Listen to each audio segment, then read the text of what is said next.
Y cuando uno agarra las cosas con ganas, pasan cosas. Me he ido dando cuenta, ¿no?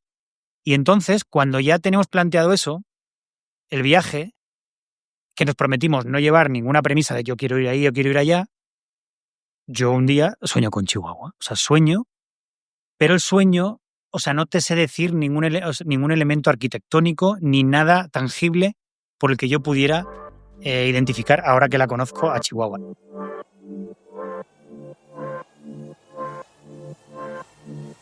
Hola, ¿cómo estás? Yo soy Mario Salinas y bienvenidos a otro episodio de Lateral Podcast. Como ya sabes, este es un espacio donde la alternativa de historias, errores, fracasos y logros, todos ellos son válidos. Aquí sí se comparte algo diferente y lleno de valor. Antes de comenzar, por favor, ayúdame a crecer esta comunidad suscribiéndote en nuestro canal de YouTube. Ahí encontrarás todas las entrevistas, además de una experiencia inmersiva de estas conversaciones tan profundas. Encuéntranos como Lateral Podcast con Mario Salinas.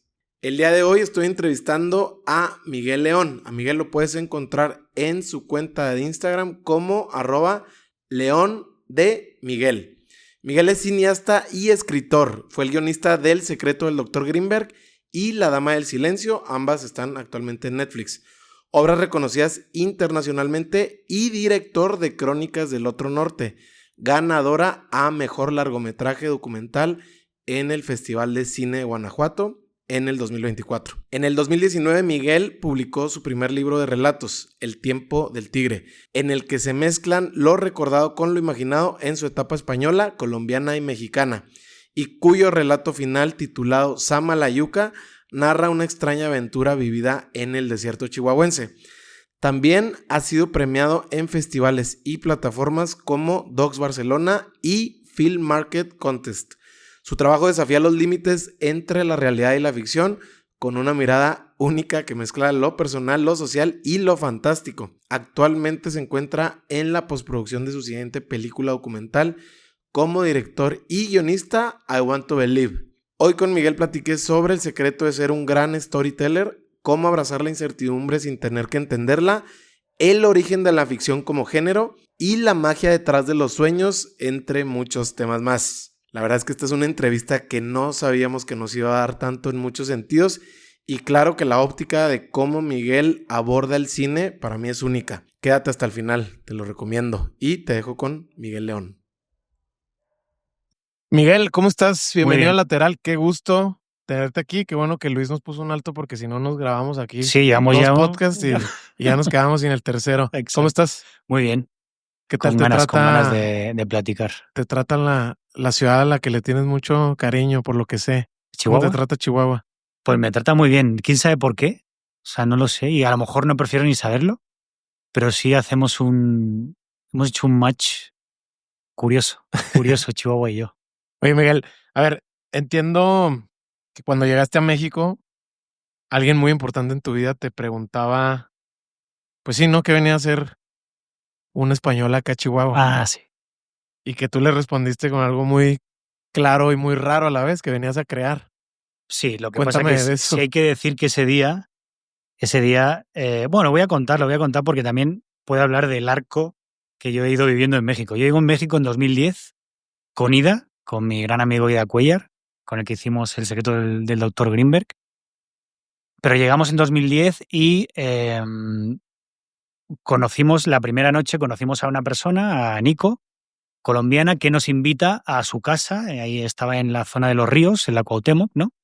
Entonces, pues es su casa, que sí, en mi casa hay muchos artistas y se arma un buen cotorreo, tal y cual. Y entonces nos dice, y le digo yo, bueno, ¿qué llevamos? Y dice, traigan mezcal. Les hablo del 2010, ¿eh? Sí, Ahora, no es lo que es el ahorita. mezcal ya es como súper cool y súper extendido, pero 2010 nos metemos en unos abarrotes antes de llegar a su casa y le decimos al hombre, ¿tiene mezcal? Y nos saca una garrafa de plástico con la etiqueta amarilla. ¿En serio? Y nos presentamos con esa garrafa ahí. Pues te puedes imaginar la risa de la gente caga de la risa, ¿dónde van con eso?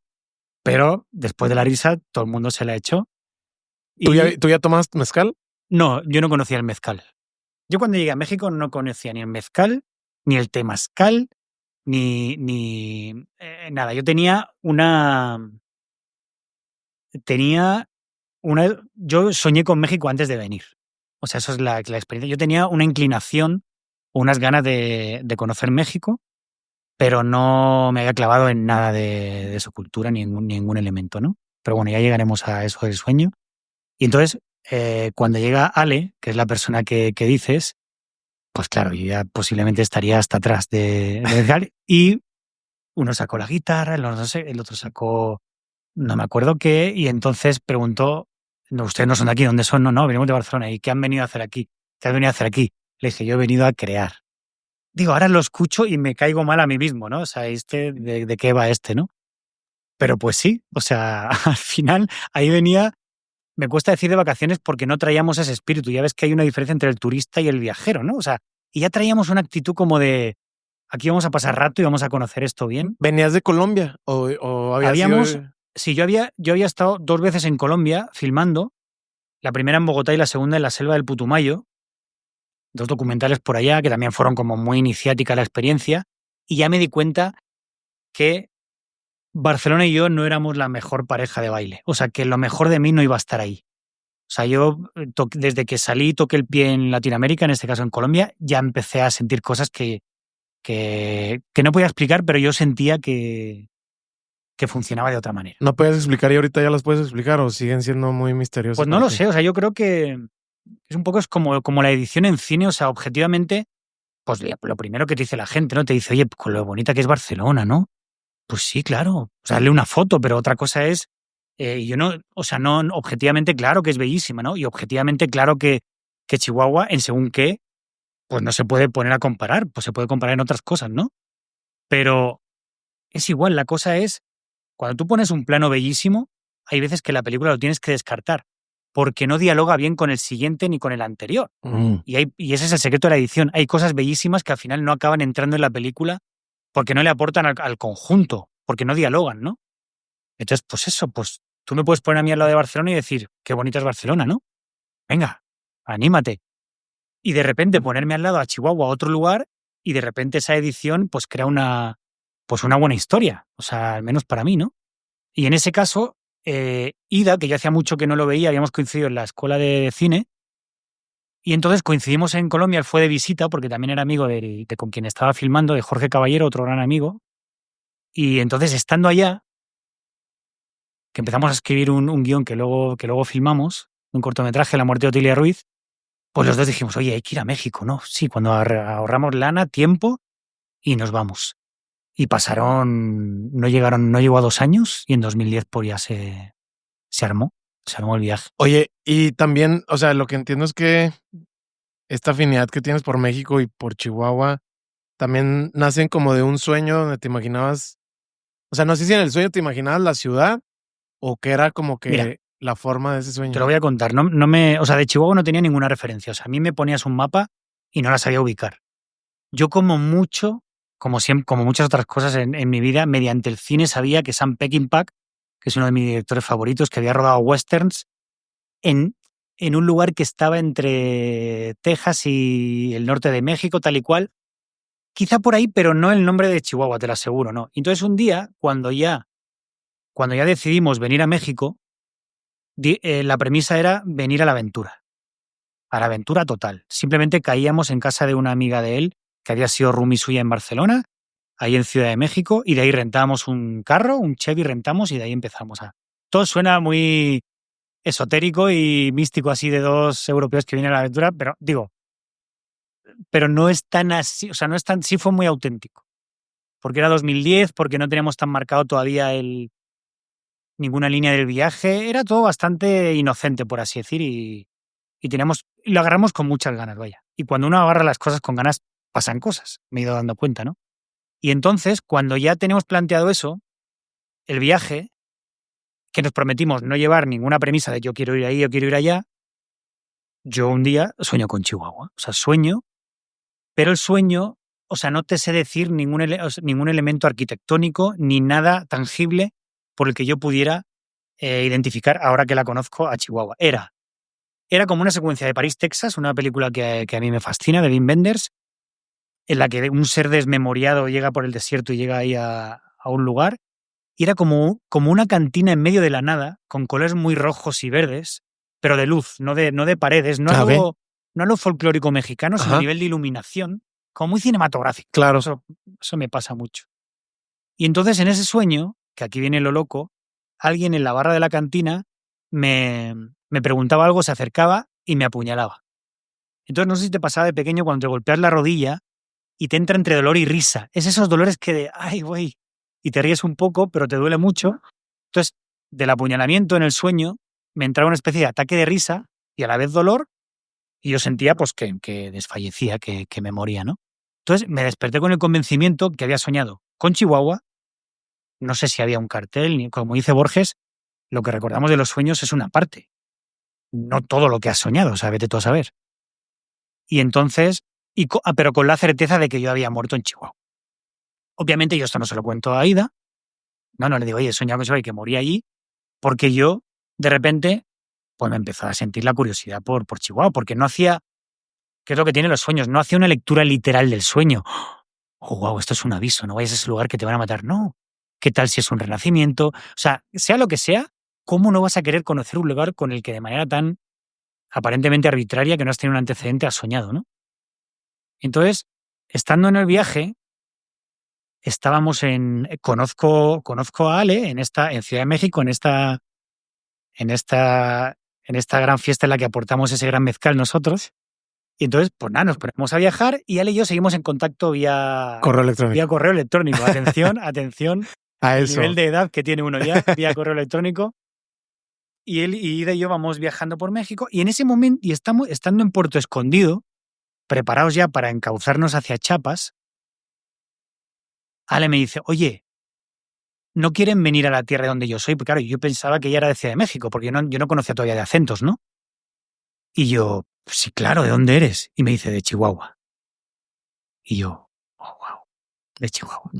Tampoco le digo a Ida todavía esto, pero él, que sí se había metido un poquito, bueno, hay que, por las noticias, con las noticias, como dice mi madre siempre, las malas pues llegan rápido, ¿no? O sea, pues Chihuahua, ¿por qué se conocía en 2010? Claro, sí. Pues imagínate, ¿no? No hace falta ni decirlo, ¿no?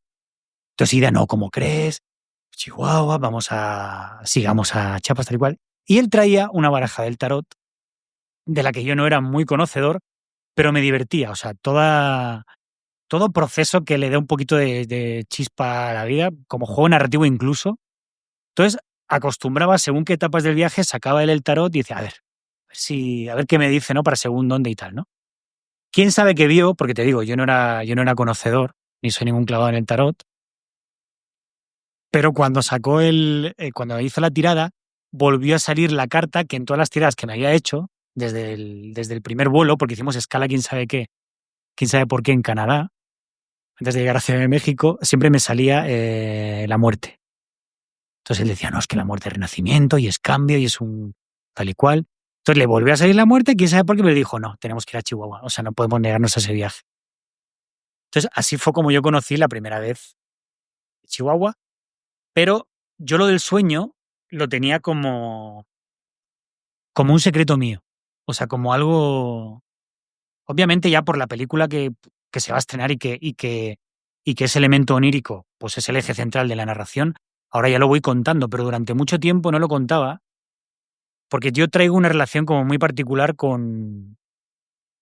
vamos a decir, con lo esotérico, por así decir. Ahora que lo esotérico ahora ha transmutado en exotérico y parece que la gente quiere exhibir todo aquello que debería formar parte a lo mejor de su intimidad, ¿no? O sea, los surrealistas, Bretón decía que la espiritualidad y el sexo tenía que ocurrir en el desván, en el sótano de tu casa. O sea, como decir, para que funcione de manera auténtica, ¿no? O sea, no exhibirlo mucho porque acaba de perder su magia, ¿no? Y en el Zohar, uno de los libros sagrados, hay una frase que me gusta mucho que tengo ahí en el delante mío para escribir, que es: el secreto es el que sostiene el mundo, ¿no? O sea, aprende a mantener cosas en secreto porque quizá las quemas y las desgastas de decirlas, ¿no? Simplemente porque hay cosas que al contarlas cuesta que se crea, ¿no? Y de repente pierde la fuerza, o quién sabe por qué. Entonces, durante un tiempo yo no decía eso. Yo no decía, estoy en Chihuahua porque he soñado con ella, ¿no? Pero llegó el momento ya de que pues mi relación pues, con Ale evolucionó y al final era yo el que, porque vivimos en Ciudad de México, luego en Barcelona, y luego en México. Pero el que tenía ganas realmente de vivir en Chihuahua no era ella, sino yo. O sea, esa era la... Oye, y... Ya no sé ni el origen de la No, pregunta, pero bueno, es totalmente... Sí, vas... vamos. A ver, ahorita vamos a hablar de, obviamente, Crónicas del Otro Norte, que está, pues, a nada, entiendo... Falta menos... El 11 de septiembre se estrena en Ciudad de México y en... Sí, ya el le dije a resto de la Fernando que me República. tiene que decir cuándo la estrenan acá, por cierto. Y acá ya estamos cerrando fechas, pero sí lo he querido pasar a octubre para yo poder estar aquí y estar en todas las presentaciones. Ok. Pero probablemente ya iremos ahí, ya iremos poniendo las fechas, pero a partir del primer fin de semana de octubre ya estará Cineteca Los Laureles, El Rejón, Panorama Arte, Cineteca de Juárez también. Pues Súper. el circuito... Bueno, y ahorita, te decía, ahorita quiero como ahondar un poquito en ese ángulo que tomaste para ese documental, pero quiero quiero entender como antes tu proceso creativo. Digo, como guionista, como director, como escritor, no sé si es el mismo ángulo a la hora de preparar lo que tú quieras poner de valor en la pieza, o si va cambiando también dependiendo Claro. la historia que se va a contar. Claro. Sí, va cambiando. Justamente, yo creo que has dado la palabra, has dado en el clavo. O sea, va cambiando el proceso porque yo creo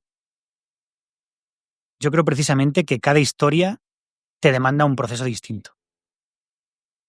O sea, yo creo que la narración, o sea, o sea, vamos a decir, vamos a acotarnos a cine y literatura, pero sobre todo a cine. A mí me interesa cuando se siente que ha habido como un viaje a lo desconocido, por así decir, ¿no? O sea, yo creo que hay dos maneras de afrontar un viaje narrativo. O de lo desconocido a lo conocido, es decir, no sé qué va a salir, pero intentemos que quede algo con lo que la gente empatice rápido, ¿no? Un territorio conocido, traerlos a que estén a gusto, ¿no? A veces a una narración mascota que yo le digo, pues que te haga compañía, ¿no? Y otras es ir de lo conocido a lo desconocido. Es decir, sé qué elementos quiero que formen parte de la narración, pero no sé a dónde me van a llevar, ¿no?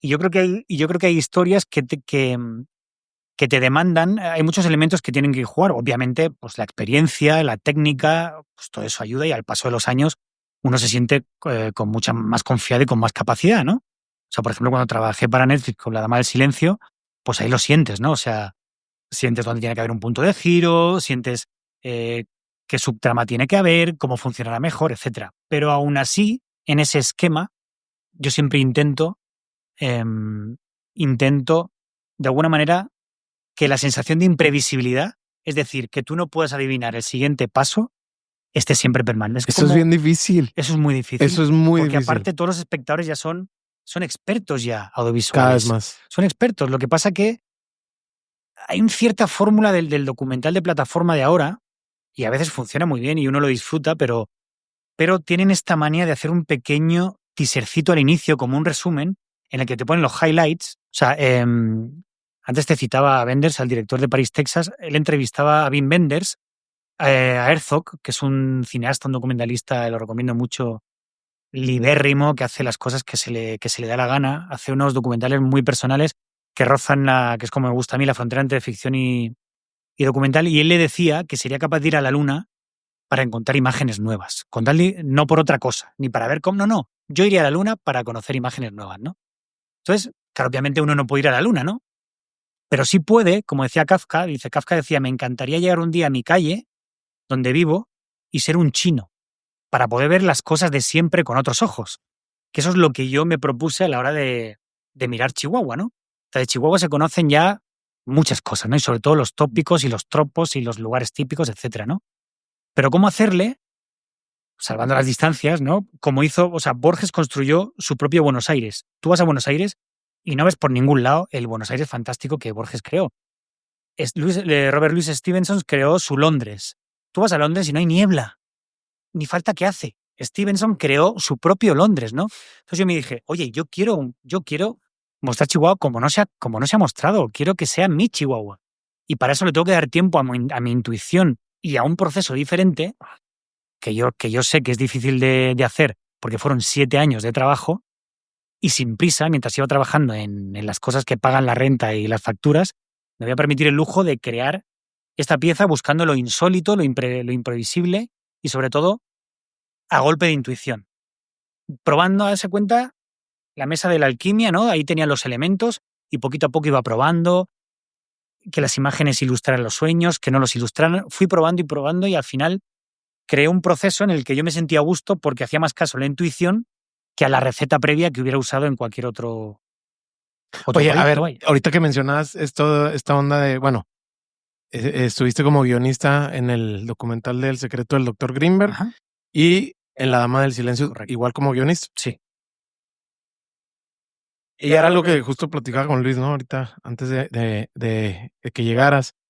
¿Qué tan complejo ya en la realidad, o sea, tú que sí tienes esa experiencia, es como que se te respete tu propuesta Sí. detrás del guión y que no, digo, al final del día son, en producciones de este estilo son muchas manos, ¿no? Por las que viaja todo Ajá, este proceso exacto. para que no se modifique, pues, de alguna manera tu propuesta. Lo tu primero que idea. tienes que tener claro, estos son dos casos privilegiados que yo he tenido en mi vida, porque en el primero, el secreto del Dr. Greenberg es el resultado de un viaje iniciático que si Crónicas Tarde 7, Greenberg yo creo que fueron casi 10. Codo con uno de mis mejores amigos, con Ida Cuellar, y igual, no era un guión previo y en base al guión vayamos a buscar el contenido Ya, que sustente este guión, ¿no? Sino que conforme avanzábamos en las entrevistas, en las que yo también podía ir, claro, ha sido un trabajo de guión en el que yo he estado en la fase de rodaje, en la fase de edición, en todas las fases, ¿no? Como muy de cerca. Entonces, claro, ahí te sientes muy privilegiado porque el guión, en lugar de ser una guía previa, un mapa que al final tú olvidas en función del viaje que vayas haciendo, se fue construyendo a la par que todo lo demás. Entonces, eso es una manera muy diferente a que te encarguen un guión, tú lo escribas, órale, dánoslo y chao. Es diferente. Y luego, en el caso de La Dama del Silencio, María José Cuevas le propone en este caso este caso de la Crónica Negra de México, pero que también forma parte de la cultura pop, que es algo que le gusta mucho a ella, ¿no? Y la directora de Damas de Bellas de Noche, por ejemplo, ¿no? Para que tengan un antecedente así directo. Y entonces ella buscaba un ángulo de thriller, o sea, quería enfocarlo desde el punto de vista de la investigación, del, del mundo policial, ¿no? De qué errores se habían cometido, por qué se tardó tanto en atrapar a la responsable, ¿no? Y entonces, pues lo que es la concatenación de hechos, el azar electivo que decían los surrealistas, no sé por qué, pero ella se presenta en el Tonalá, en el secreto del Dr. Greenberg. Yo conozco al dueño del Tonalá porque estamos a punto ahí de armar un taller que yo iba a dar de cine. Entonces María José está desesperada porque no encuentra un guionista que le guste para afrontar esta mirada de thriller, ¿no? Entonces él le dice, oye, ¿has visto El secreto del Dr. Greenberg? Y María José le dice, todavía no. Me he quedado sin boletos varias veces cuando he intentado ir a verla, porque eso pasó con Greenberg. Entonces le dijo, no, yo tengo el contacto directo del guionista, escríbele, que es muy buena onda, dijo él, y seguro que él te la pase así. Pues así. Me escribe ella, yo le paso, pues le encanta. Y yo había dado un curso de cine negro aquí en Panorama Arte en Chihuahua, y entonces ella me scrollea así un poquito en el Instagram, que no lo alimento mucho yo, pero ahí había un cartel de cine negro, ¿no? Entonces dijo ella, no, pues ya está. O sea, convenció a las productoras, o sea, mira, experto en cine negro, el thriller de Grimmer, etcétera.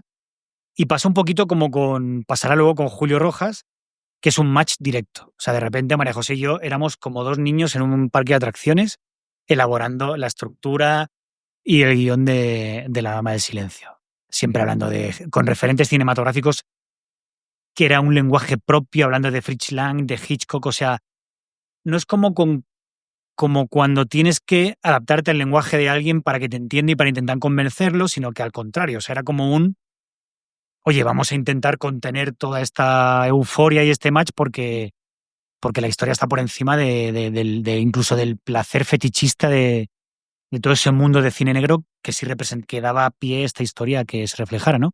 Entonces, claro que he sentido que el guión, por así decir, se ha respetado muchísimo en ambos casos, muchísimo.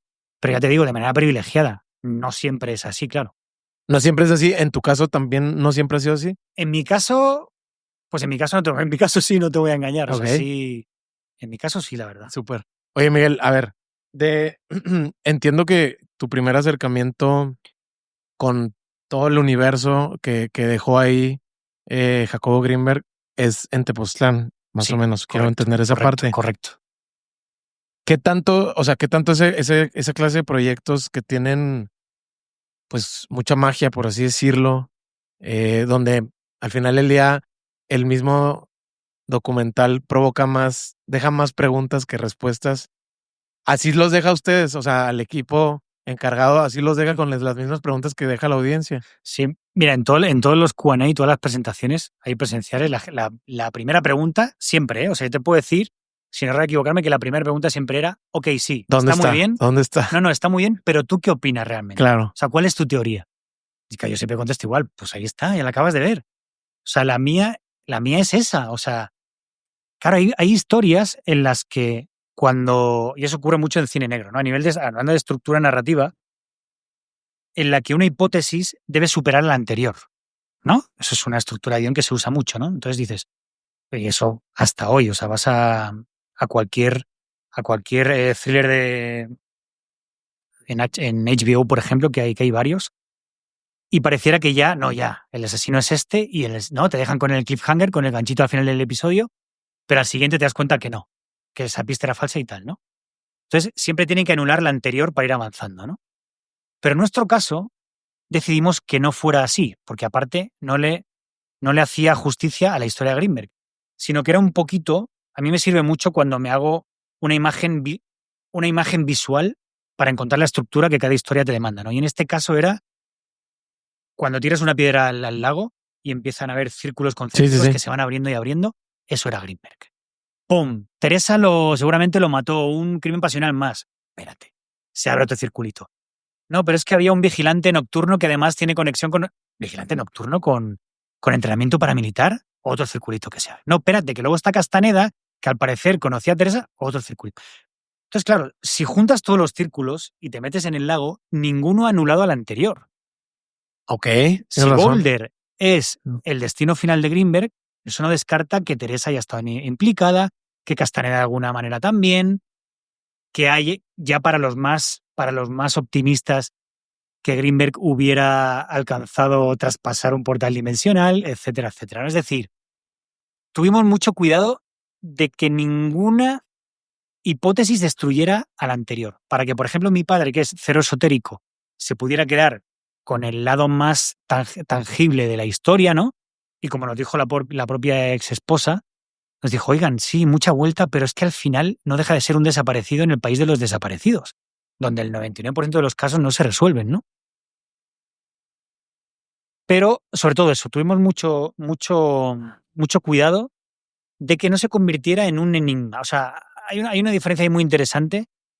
Por ejemplo, todo el mundo anglosajón de Sherlock Holmes, una historia así la tendrían que convertir en enigma. ¿Qué quiere decir? En ecuación matemática. 2 más 2 son 4, luego lo resto 1, lo divido entre tanto, ¿no? Y es un enigma que yo puedo resolver y el espectador se queda bien a gusto. Y una palmadita que sea en la espalda y dice, oigan, qué listo soy, ¿no? Lo he logrado y ya lo intuí en tal momento, ¿no?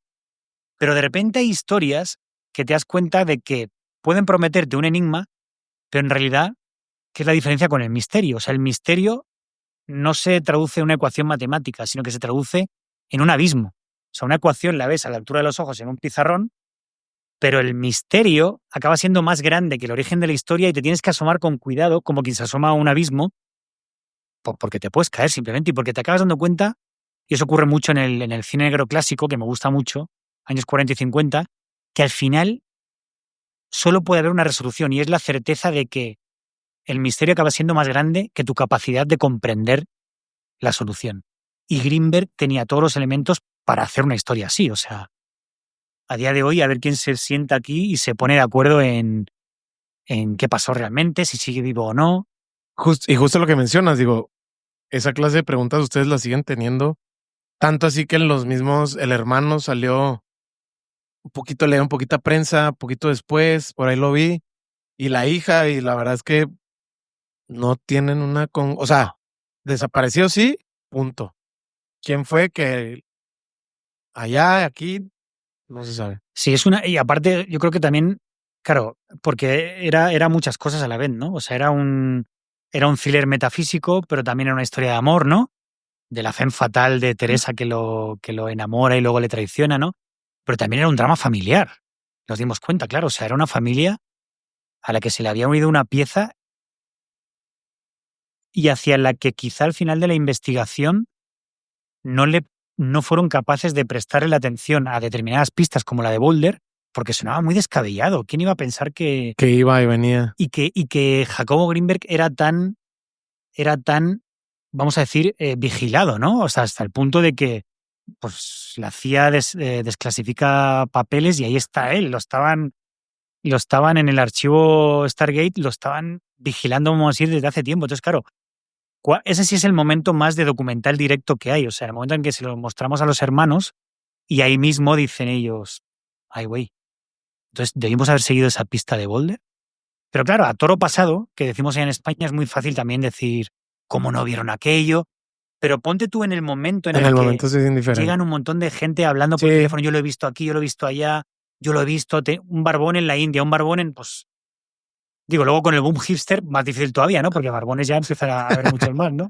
De acuerdo. Pero sí se entiende a ellos el que no le prestaran tanta atención porque era una avalancha de pistas y a cual más descabellada, ¿no? Oye, y es complicado para ustedes en pleno rodaje como aprender a separar tantas como señales o pistas que pueda haber que les haga sentido para seguir armando o nutriendo la historia. Pues sí. En el caso sobre todo de Greenberg, porque ha sido un caso muy sonado, simplemente hoy en día le llegó esta exposición por Netflix, pero ya venía siendo algo. Y créeme que cuando empezamos no lo conocía ni una tercera parte de la gente que lo conoce ahora. O sea, pasó algo muy raro con Greenberg. Cuando empezamos a acercarnos hacia el final, se cuelga un teaser por algún festival de estos de postproducción que pides lana para que te den, pues eso, ¿no? Los recursos para poder finalizarla a nivel de postproducción, ¿no?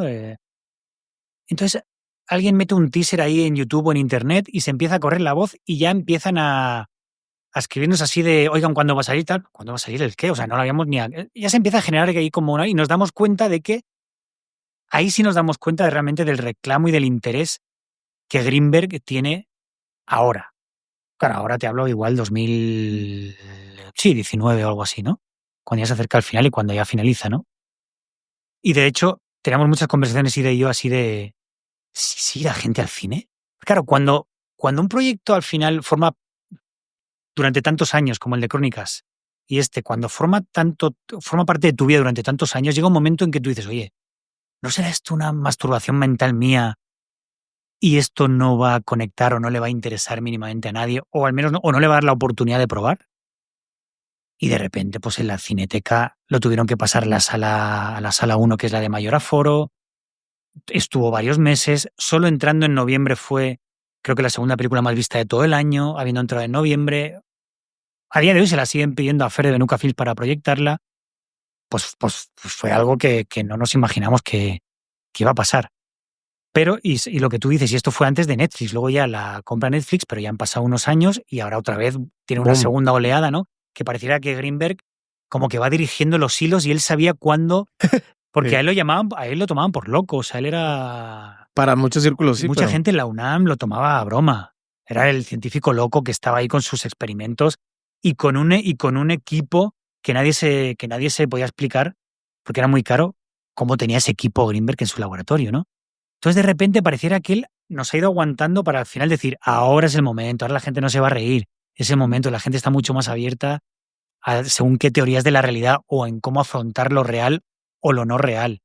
Y a lo que decías de qué discernir entre la pista que si no, pues ahí también está la chamba en documental. O sea, saber qué cosas, aunque sean muy atractivas o interesantes para ti en el momento de haberlas filmado o cuando las estás viendo luego, qué cosas tienes que quitarlas para que la suma de tonos no se anulen entre ellas, ¿no? Porque extraño con extraño, pues ya es raro, ya es otra cosa. Pero algo extraño con algo más cotidiano y creíble, ya el uno le apoya al otro y se suman, ¿no? Entonces ahí hay personajes, una pintora de almas que vivía en Tepoztlán también, en Tepoztlán, que no había pintado a su amigo del alma porque ella sentía que no estaba muerto, Y es una mujer, Rita de Tepoztlán, que pinta las almas de los fallecidos. O sea, te pinta ¿Ella un- apareció? No, No. por eso te digo, son y mucha otra gente. Pablo Sotelo, por ejemplo, que es un pensador también que no se corta un pelo en decir que claramente Jacobo Grinberg trascendió a otra dimensión. Es decir, hay cosas que tienes que tener el pulso para no meterlas, para que no se te pase la salsa de chile, ¿sabes? O sea, para mantener la suma, la conjunción de tonos y que el espectador te aguante hasta el final con toda hipótesis posible. Y eso normalmente en equipos así de producción, ¿quién lo decide? Bueno, en este caso, obviamente, la última palabra que lo decide es Ida, ¿no? Ok. Pero hay un trabajo ahí, oye, y esto, o sea, pues yo creo que a nivel de estructura incluso es mejor que Pachita mejor vaya aquí, porque si le pegas allí ya se te ha ido algo. Es una cosa que se va decidiendo en la edición.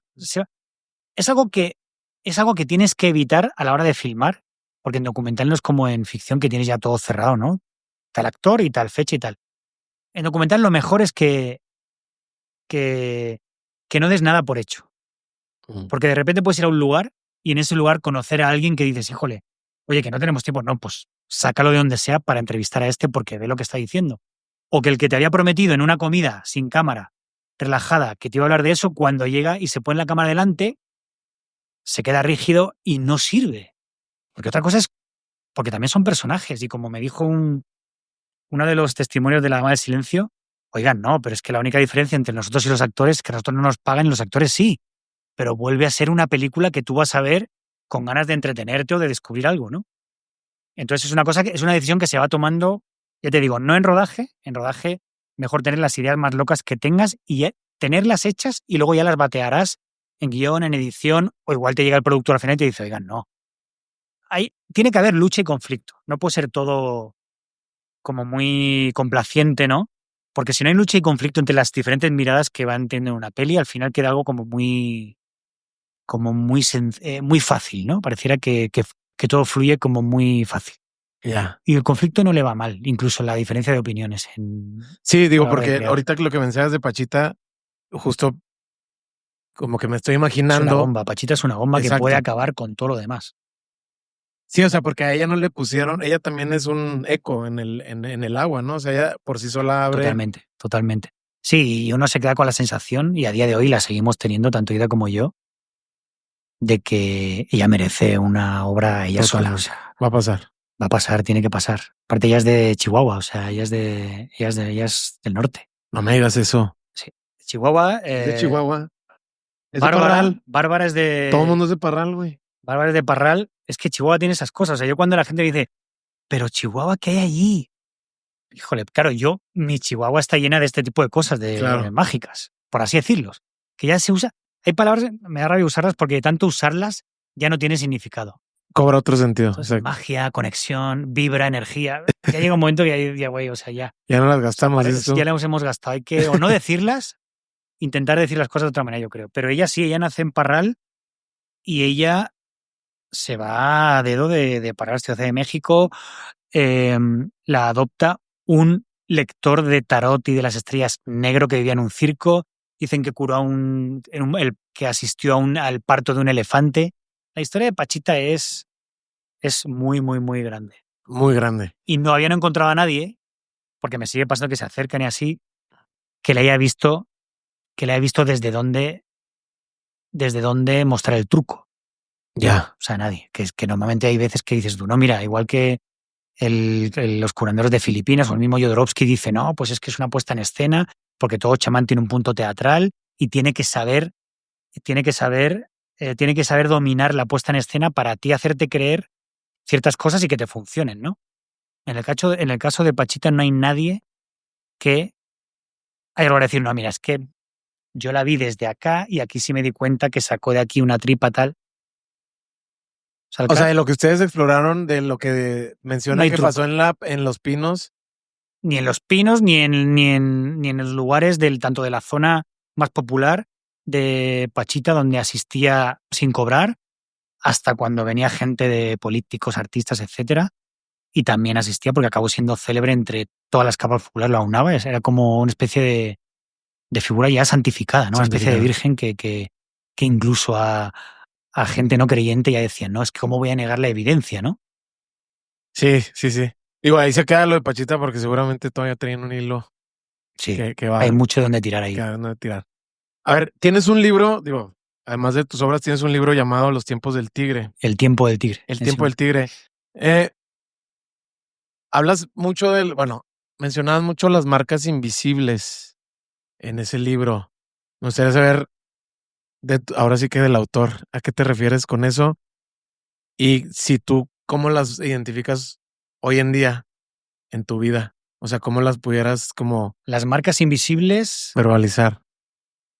claro, quién sabe a qué te refieres o a qué me hubiera referido yo en ese momento. Sí, o sea, estas cosas que no tienen explicación, Sí, que ya ok. las estamos casi que sobre la misma conversión, las estamos Ya dando. están. Ajá.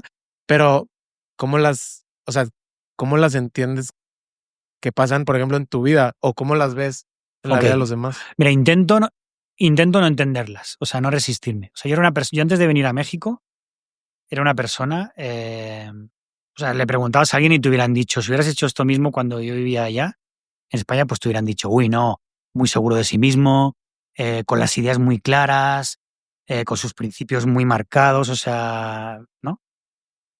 Y de repente, yo, desde el sueño que tengo y desde que llego a México y las cosas que me van pasando, empiezo a sentir la vida, a abrazar la incertidumbre, mejor dicho. Es decir,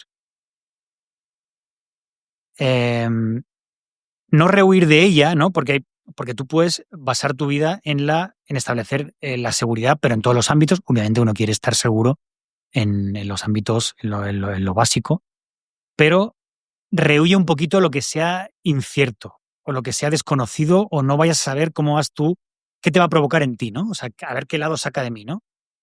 Y yo desde que estoy aquí, la verdad, lo que he hecho así con la incertidumbre ha sido sentirme a gusto con ella, abrazarla y no intentar comprenderla. O sea, no intentar decir, ¿y por qué pasa esto? O incluso a nivel de los sueños, que también hay mucho del mundo de los sueños en el tiempo del tigre, yo totalmente rehuyo a buscar explicación directa y literal a los sueños, por ejemplo, ¿no?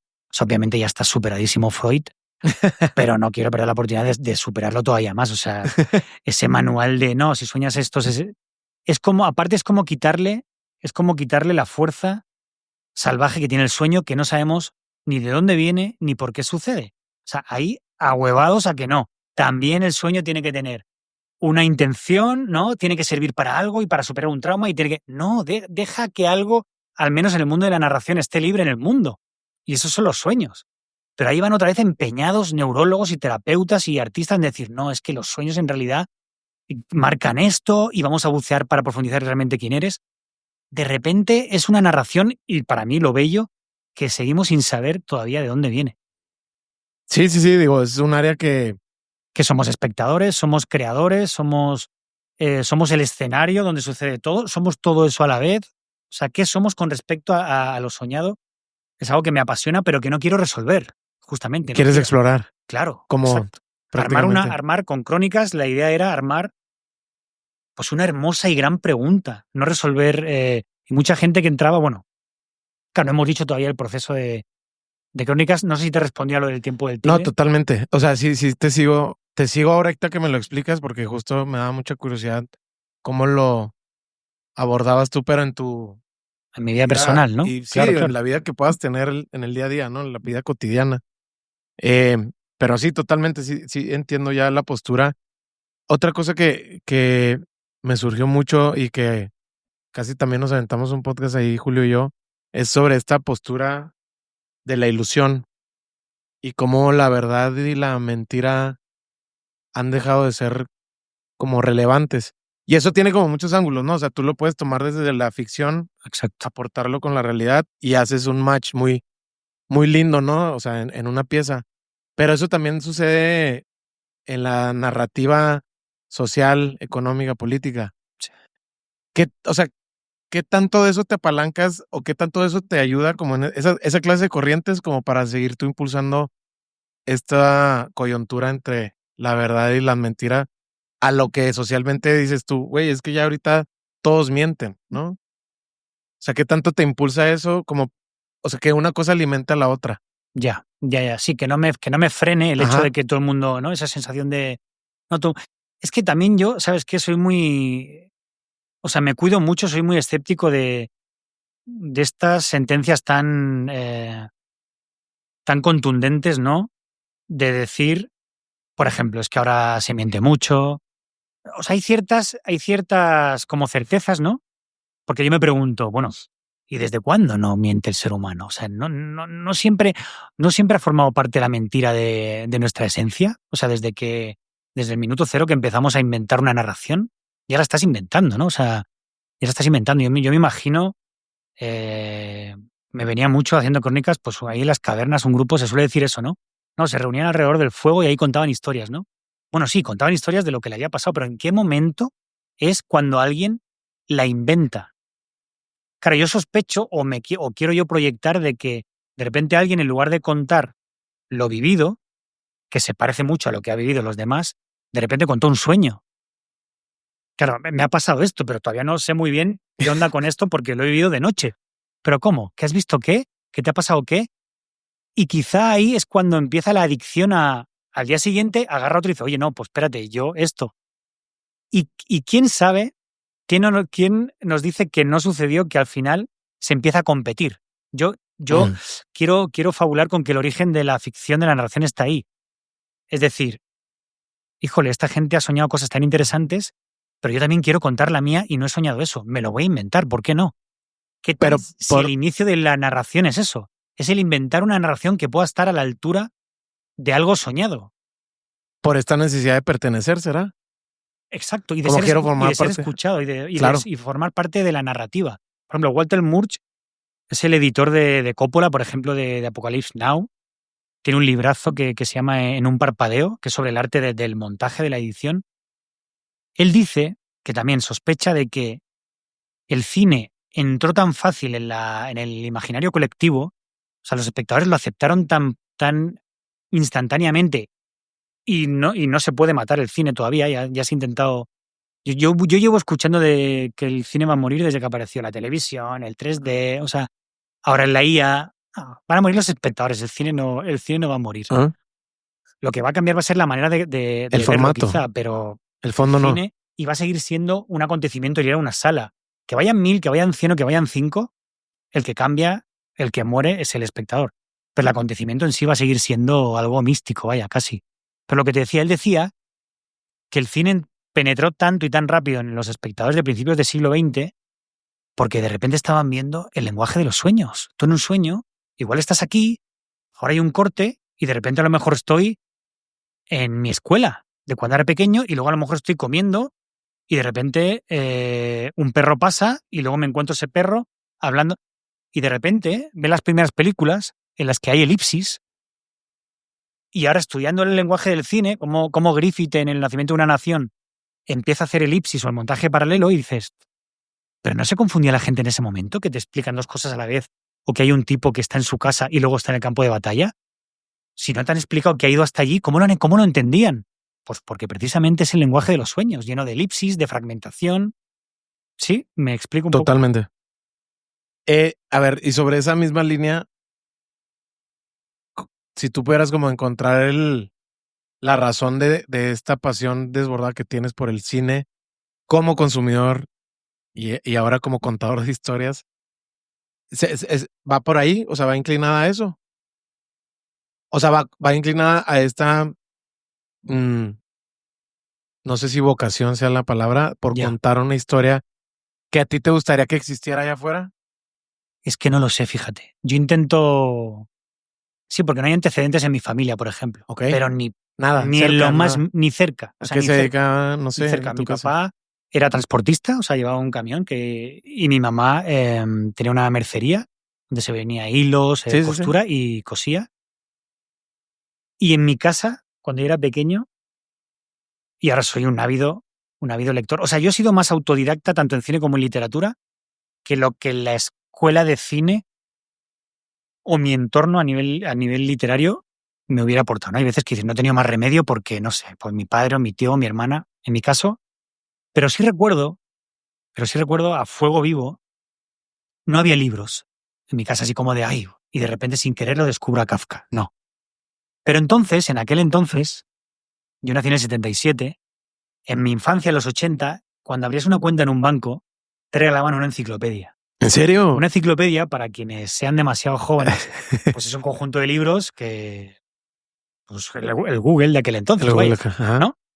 Entonces había una en el mueble de la sala, había una enciclopedia que se llamaba Las Maravillas del Saber. Me acuerdo perfecto la portada, que era rojo burdeos así, y me llamaba mucho la atención. Entonces yo me quedaba solo en casa y me acercaba, ¿no? Y ya cuando ya empiezo un poquito a juntar las letras y a leer y así, y agarro un tomo que estaba dedicado a Egipto, al antiguo Egipto, claro. Y de repente yo entiendo que es una cultura que inventa un lenguaje que solo ellos conocen. Es decir, de repente en ese libro yo descubro una cultura fascinante que no se parece en nada a esta, en la que yo vivo, ¿no? Y que hablan diferentes, y que hay un jeroglífico, y ve el tipo de arte que tiene, y creaban una casa en la que cuando morían se metían. De repente se abre un mundo ahí, Y eso fagocita mi imaginación, y no sé por qué, me empieza a generar en mí la necesidad de contar otros mundos. O sea, no los que yo voy viviendo, y sobre todo de contar. O sea, no sé si fue por cómo estaba contado en esa enciclopedia, que seguramente ahora yo diría qué cosa más chafa, pero en aquello fue para mí una iluminación, se cuenta, o sea, una epifanía. Una epifanía. Entonces, me ocurrió exactamente lo mismo, pero esa cultura que contaba las cosas de una manera muy... O sea, que su necesidad era la de encontrar un lenguaje, en ese caso el jeroglífico, por ejemplo, ¿no? O una religión mistérica. Me pasó lo mismo la primera vez que vi una película. O sea, recuerdo perfectamente cuando la vi en el cine, y ni siquiera se ha quedado así en el... O sea, ni siquiera Spielberg es así como un cineasta mío de referencia, no. Pero yo veo E.T. cuando soy, no sé si tengo 5 años o 6. De hecho, se podría calcular por el año de estreno, claro, yo creo que 5. Entonces mi madre y mi tía nos llevan a mí, a mi hermana y a mis primos, nos llevan, ¿no? Y me acuerdo perfectamente del cine, que ahora no existe, claro, en Barcelona. Y hace cuenta lo que pudo haber sentido alguien al entrar a una catedral en el siglo XVIII, y no había entrado a ninguna antes, ¿no? Nacen en el siglo y hay una construida. Yo de repente vi aquella pantalla enorme, imagínate, ¿no? Enorme, que antes eran enormes las pantallas, pero claro, eres con 5 años. Y otra cosa igual. Eso fue, o sea, no fue una experiencia más lúdica, no. Fue algo iniciático, realmente fue una epifanía, o sea, algo en mí cambió. Y lo mismo cuando veo en la tele, porque yo soy de una generación en la que ya hay vídeo. Claro, yo no rehuyo ni rechazo hay que consumirlo en pantalla grande, porque así es como... No, yo la mayoría de cine que me ha cambiado la vida lo descubrí primero en pantalla pequeña. Y La Talante y Vértigo de Hitchcock fueron películas que yo descubrí también de noche en la pantalla pequeña. Y también, como lo de Egipto, casi a escondidas, porque era en un canal en el que ponían ya de noche todo tipo de cine, desde Pasolini hasta erótico, Emmanuel. Entonces, claro, era un momento en el que no, ustedes ya a dormir, ¿no? Pero yo llegaba por el pasillo y veía la lucecita y veía las películas. O sea, el día siguiente la grababa, la programaba para el día siguiente y luego las veía, ¿no? Entonces, yo en ese descubrir, yo a lo mejor narro porque sigo persiguiendo la sensación de epifanía que descubrí cuando era pequeño con eso. Ninguna otra experiencia me otorgaba lo que me había otorgado ese descubrir Egipto en esa pequeña enciclopedia, o E.T. en la pantalla, o el Atalante en la tele. O sea, a lo mejor es perseguir una manera de sentir la vida como a veces no se acaba de sentir en la propia vida, ¿no? Con la intensidad y la epifanía. Y esa intensidad la vas encontrando a medida que vas puliendo a lo mejor tu craft, en el sentido de, digo, ya, pues yo creo que tú volteas a ver tu mismo recorrido y ahorita dices tú, no, pues sí ha sido una buena aventura, ¿no? En el sentido de que, pues has participado en piezas, obras muy trascendentes, ¿no? O sea, estas dos de La Dama y El secreto del Dr. Greenberg se van a quedar en la cultura pop del país, y ya es decir mucho, sobre todo para ti, de cómo este cariño o esta conexión que tienes con el país y con el estado, ¿no? Entonces, siento que eso me hace muy feliz. Eso me hace muy feliz. Ajá. Sí, o sea, desde ese ángulo se va cumpliendo otra vez la epifanía de haber visto E.T. en el Claro, cine. totalmente, sí. Es como que, claro, es lo que pasa con las biografías muchas veces cuando tú las ves dices, no, pues, claro, lo pones todo juntito y pareciera que todo tiene un único sentido, pero la vida es un caos absoluto, o sea, quiero decir, o sea, la vida es un caos y claro, ahora resaltando ciertas escenas pareciera que todo tenía un sentido, ¿no? Pero claro, la vida es un caos y al final uno va viviendo. Bueno, no es cierto. Lo iba a desmitificar, pero no. Sí, uno viviendo también lo que busca y con lo que se queda, es verdad. O sea, Totalmente. ¿para qué voy a negar eso? Oye, ahorita hablabas de los rodajes, hablabas de casi 10 años con El Secreto y 7 más o 7 menos con Crónicas del con Otro Norte, Norte. 7 años. Digo, son procesos muy largos, de mucha introspección, de mucho retarte a ti tu misma propuesta creativa dentro de. Una vez que terminas ese proceso, porque digo, como director, como guionista, te toca ver mucho del recorrido de esa película, en dónde va a terminar, si se distribuye, si no, si llega a plataformas, como mencionabas. Una vez que termina todo eso, ¿tienes conclusiones o reflexiones alrededor de toda esa experiencia? O sea, no sé, digo, con cosas tan místicas o con cosas tan crudas como La Dama del Silencio. Mira, yo tengo como una capacidad creo que sana, de pasar página, ¿sabes? O sea, como de. Soltar. Y yo creo que, ¿sabes qué? Yo creo que al haber pasado tanto tiempo en mirar las cosas, en buscar desde dónde mirar las cosas y darle las vueltas y todo, lo acabas viendo con la distancia suficiente como para poder contar la historia de una asesina en serie de ancianas, que es algo como tremebundo, ¿no? Y ver cierto material o saber de ciertos actos que hacía, verlo con la distancia suficiente para poder ordenarlo, porque si no es demasiado emocional tu implicación con eso, ¿no? Entonces, claro, se queda un pozo en ti. Por ejemplo, yo te lo digo, o sea, con el caso de La Dama del Silencio, que es un caso tremendo, yo te puedo hablar de diversión. O sea, yo me divertí mucho armando ese guión, trabajando con María José Cuevas, o sea, y si tienes ocasión alguna vez de preguntarle a ella, nos lo pasamos muy bien y a veces nos sentimos culpables porque decíamos, híjole, pero el placer de armar, de narrar, ¿no? De armar, no, esto aquí tal, y luego de repente te apareció un personaje secundario, un policía que te daba mucha risa lo que. O sea, realmente yo disfruto mucho, mucho, mucho el proceso de narrar, sea la historia que sea. Entonces, a veces, el placer por el proceso acaba siendo tan grande y me acaba alimentando tanto que quizá no le presto tanta atención a una conclusión final. Porque de repente, con respecto a qué temas, pues piensas algo ahora y al rato piensas otra cosa, ¿sí me explico? Entonces, de Greenberg me quedo con haberme enseñado él, oigan, el mundo es un lugar incierto, como mi historia, abraza la incertidumbre o sufre mucho, o sea, olvídate de estar seguro de todo. Y de La Dama del Silencio, la verdad es que es él, ten distancia para contar las cosas, porque esa es otra, claro. Ten distancia para no ni implicarte demasiado emocionalmente, ¿no?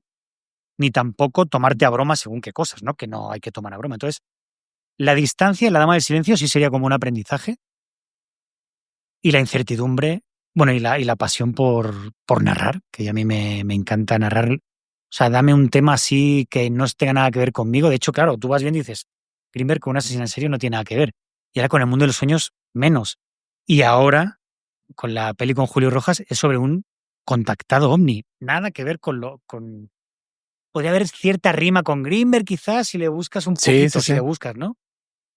O con los sueños, ¿no? Pero tú crees que tienes que, o sea, tú crees que yo como audiencia me tengo que esforzar mucho para encontrar ese hilo de esa parte mística que normalmente se te ve en algunas de tus obras, o sea, ese sello. Esforzarte. O sea, yo pienso que no es tan complejo entender que a lo mejor si veo en los créditos que va Miguel como guionista, como director, habrá algo va a haber, de místico.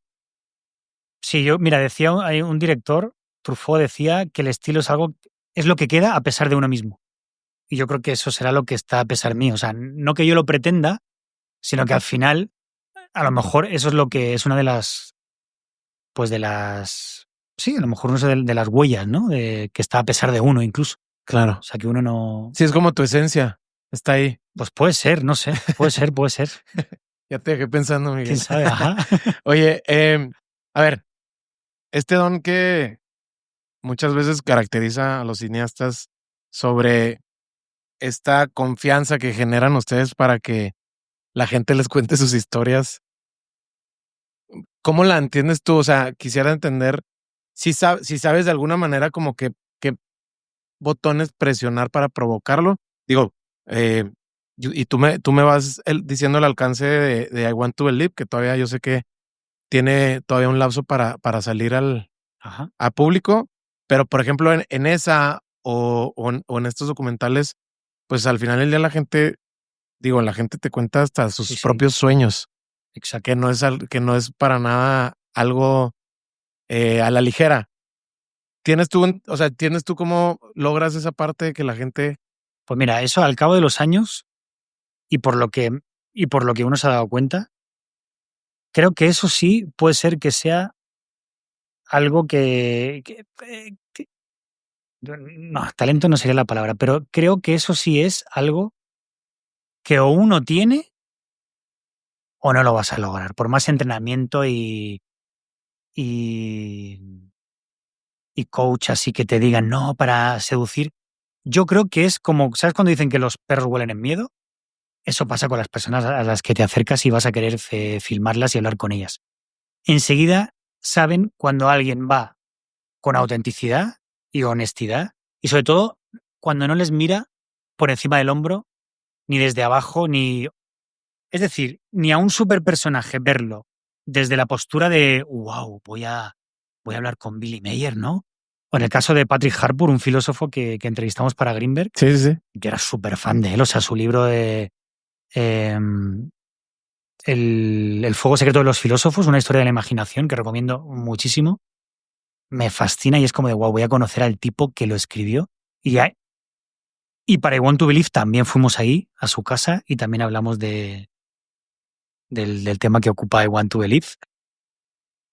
Y con él, al contrario, fue como, oigan, no, o sea, platiquemos, o sea, ni en esas mirarlo desde abajo así, ni cuando ves a alguien mirarlo por encima del hombro. O sea, la cosa es que entiendan que es una conversación de tú a tú y sobre todo no forzar la máquina. Porque si hay gente que dice, oigan, no, hay que insistir más y conseguir esto. Justo eso. No, yo sí soy súper contrario a eso. O sea, sí soy alguien que quiere, como decía Herzog, si hace falta ir a la luna a conseguir lo insólito, pero para nada forzar a la persona. Porque, ¿sabes qué? Es que no es un PowerPoint, es decir, no van a ser imágenes como hay muchos, que yo eso le digo a muchos documentales, que son narración PowerPoint. Pareciera que las imágenes o las personas simplemente funcionan para sustentar una información, ¿no? PowerPoint, vaya. No, es el cómo te las digan. Y si no te las van a contar a gusto o desde dentro, ahí no hay baile que valga, ¿sí me explico? O sea, luego lo vas a ver en la mesa de alquimia, en la edición, y vas a decir, no lo puedo usar. O sea, le machaqué hasta que me lo dijo y no lo voy a poder usar porque es que no, la cámara no le creyó. La cámara tiene un filtro muy cabrón de quién me está diciendo la verdad y en este mundo de delante de la cámara hay mucha pose, tú lo sabes, y quién me está vendiendo humo. O sea, la cámara es un chamán, o sea, la cámara sabe quién te está diciendo Y cuando digo la verdad no quiero decir quién me está mintiendo, no, quién te está diciendo algo verdadero para él, así no sea el acontecimiento correcto, ¿sí me explico? Porque ni el documental es sinónimo de verdad, ni la ficción es sinónimo de mentira, para mí, o sea, hay cosas que, eso lo decía Casabets, director que me encanta, nadie como la ficción dice mejor la verdad. O sea, tú puedes hacer un documental sobre como Bowling for Columbine de Michael Moore sobre la industria armamentística y no creerte nada, decir, híjole, es un lenguaje tan manipulador, y luego ver Unforgiven de Clint Eastwood y entender la obsesión por las armas de Estados Unidos, y es un western, una ficción, ¿no? Sí, digo, tiene eso que mencionas de la parte como auténtica o genuina, es como saber desde dónde nace tu interés. Exacto. Porque si viene desde el morbo de a lo mejor picar un botón para volverlo más amarillista, Exacto. porque eso podía, o sea, ese era el riesgo, pienso que eso podía pudiera haber sido el riesgo de la dama del silencio. O sea, era uno de esos riesgos de que, güey, si no agarras este carril y lo mantienes limpio y sano, te puedes ir por acá y se va a ver así. Ya depende tú si quieres que se vea así, ¿verdad? Pero en ese caso, ves, por ejemplo, ahí sí es cuando hay una dupla potente, o sea, porque tanto yo como María José sentíamos lo mismo. Entonces ahí no hay fricción, ¿no? O a nivel de producción, ¿no? Tampoco las productoras decían, no, es que más sensación. O sea, cuando hay una visión clara, sí es mucho más fácil, por así decir, mantener el pulso, ¿no? Aunque a veces a uno se le puede ir el pulso sin darse cuenta, ¿no? O sea. Oye, ¿qué tanto dentro de estas producciones en las que has estado, el rol del productor en cuanto a que esté en la misma sintonía que todo el equipo tiene que existir, o hay veces que puede ir un poquito más separado? Digo, por lo que mencionabas de cómo se dieron las cosas con Mark Alarraqui, y cómo a lo mejor se han dado con otras personas, con otros productores. O sea, mi pregunta es si siempre tiene que haber esa combinación. Mira, yo creo que lo que es muy difícil, yo creo, o sea, ser productor es muy difícil porque aparte, imagínate la cantidad en un equipo, la de egos que se pueden. Es como niños chicos que quieren jugar todos a su manera en una habitación, ¿no? Y el papá o la mamá ahí de, oigan, es un poquito de orden, ¿no? A veces. O sea, yo creo que si hay como una visión así de los productores de, no, pues estos cabrones que te cortan las alas o que te ponen límites y tal. Y yo creo que precisamente deben ser quienes pongan límites. O sea, sin límite, sin marco no hay cuadro, ¿no? Decía Chesterton, o sea, sin límite no hay historia que valga. Entonces, yo creo que sí está bien. Yo creo que está bien que a nivel de contenido ellos tengan una mirada fría para que haya un poquito de lucha, de batalla en, oigan, no, pero ¿y esto? Porque ¿qué puede servir? Puede servir para reafirmar más tu postura, ¿no? Y convencerlo a él, o puede de repente, oye, de repente nadie es, o sea, nadie es un genio, o sea, olvidémonos de esa imagen, de repente alguien puede ver algo que tú no estás viendo porque estás muy dentro. Y para eso también sirve un productor, para que te digan, o productora, que te digan, oigan, no, pero ya se les ha ido una mano con esto, ¿no? Oye, pues sí. Y yo creo que a veces sí lloramos mucho, los directores y las directoras, de esa parte, y se nos olvida que muchas de las obras maestras del cine también, y no voy a ser yo a quien ponga productores por encima de directores o directoras, pero sí se han hecho muchas veces, ha llegado un productor, por ejemplo, Val Newton, en toda la época de los años 40, por ejemplo, de La Mujer Pantera, Cat People, que a mí me fascina esa película. Pues sí, pues Jacques Tourneur era el director, pero cuando tú ves todas las películas en las que Val Newton era productor, dices, se me hace que la marca de este hombre estaba ahí, y era el que llegaba y decía, oiga, no hay lana, ¿sabes qué? No te puedo traer una pantera, pero ¿por qué no pones una sombra y un sonido y así además alimentamos la imaginación del espectador? Y este tipo creó ese cine de terror de serie B que con pocos medios hizo mucho, ¿no? Eso es mérito también del productor. Lo que sí creo que el productor debe respetar y debe confiar es en la intuición y en el empuje inicial de la parte de dirección o de guión. Es decir, el resultado final y el contenido es cuando entra y dice, oigan, no, esto y esto. Pero sí darle la confianza y el espacio para que el proceso por el cual vas a llegar al resultado sí forme parte del equipo creativo. ¿Sí me explico? Sí, y, o sea, y en ese sentido, por ejemplo, en el tema, por ejemplo, o sea, sí se me queda mucho cómo aprender a escuchar, no solamente de todo el material que levantaron de un día de producción, sino también como escuchar a las diferentes voces que puedan darle valor a la pieza. Eh, Eso es algo que normalmente es mucha chamba del director, quiero entenderlo, y a lo mejor de todo el equipo alrededor del director. ¿Así fue, por ejemplo, contigo para Crónicas o fue un trabajo más? Híjole, O sea, es que no sé si, al menos de lo que entiendo, no sé si se volvió muy personal para ti esa. Sí, mira, yo creo que de esa pregunta hay cosas de donde sacar de Crónicas del Otro Norte y de Want to Believe, que es la siguiente. Y fíjate lo diferentes que son las dos a nivel de producción, ¿eh? Y de escuchar al resto y tal. Crónicas es yo solo, con una cámara en la cajuela del carro, durante la edición, o sea, fueron 7 años de producción creativa, por así decir, pero el grueso fue la edición. Yo lo iba editando cuando, pues lo que te digo, a golpe de intuición, ¿no? Pero el rodaje fue yo solo, yo hice el sonido, yo hice la cámara, yo hice la edición, el guión, obviamente, y yo fui mi productor. Hasta que al final ya entraron Vanessa Hernández Vega y Fernando Montes de Oca para rematarla y distribuirla, ¿no? Para meterle la música, etcétera, ¿no? Pero durante mucho tiempo yo fui el que me tenía que parar los pies, el que tenía que ser el que diga, oye, ya deja de jugar con ese juguete, etcétera, ¿no? Y ahí era yo el que me tenía que escuchar a mí, ¿no? Ir y filmado en un único lugar. O sea, grande como el estado de Chihuahua, pero en un único lugar, ¿no? Ok, Llega I Want to Believe es una película filmada, un equipo grande, filmada en 6 países durante 2 años, no 7, y con un equipo creativo fuerte, codo con Julio Rojas, y con el que estamos todos súper aunados a una misma, con tanto Marc Alarraqui como Moy Chiver, como Mauricio Vázquez, el otro productor, todos en la misma sintonía. Entonces, uno siente que están remando todos en la misma, ¿no? Pero fíjate de dónde venía de hacer una cosa casi que en secreto, ¿no? Que nunca tuve del todo el convencimiento de que acabara siendo una película. Bueno, de repente es una experiencia para mí, porque la gente entraba en la cabina, me contaba un sueño, y yo quería de alguna manera recuperar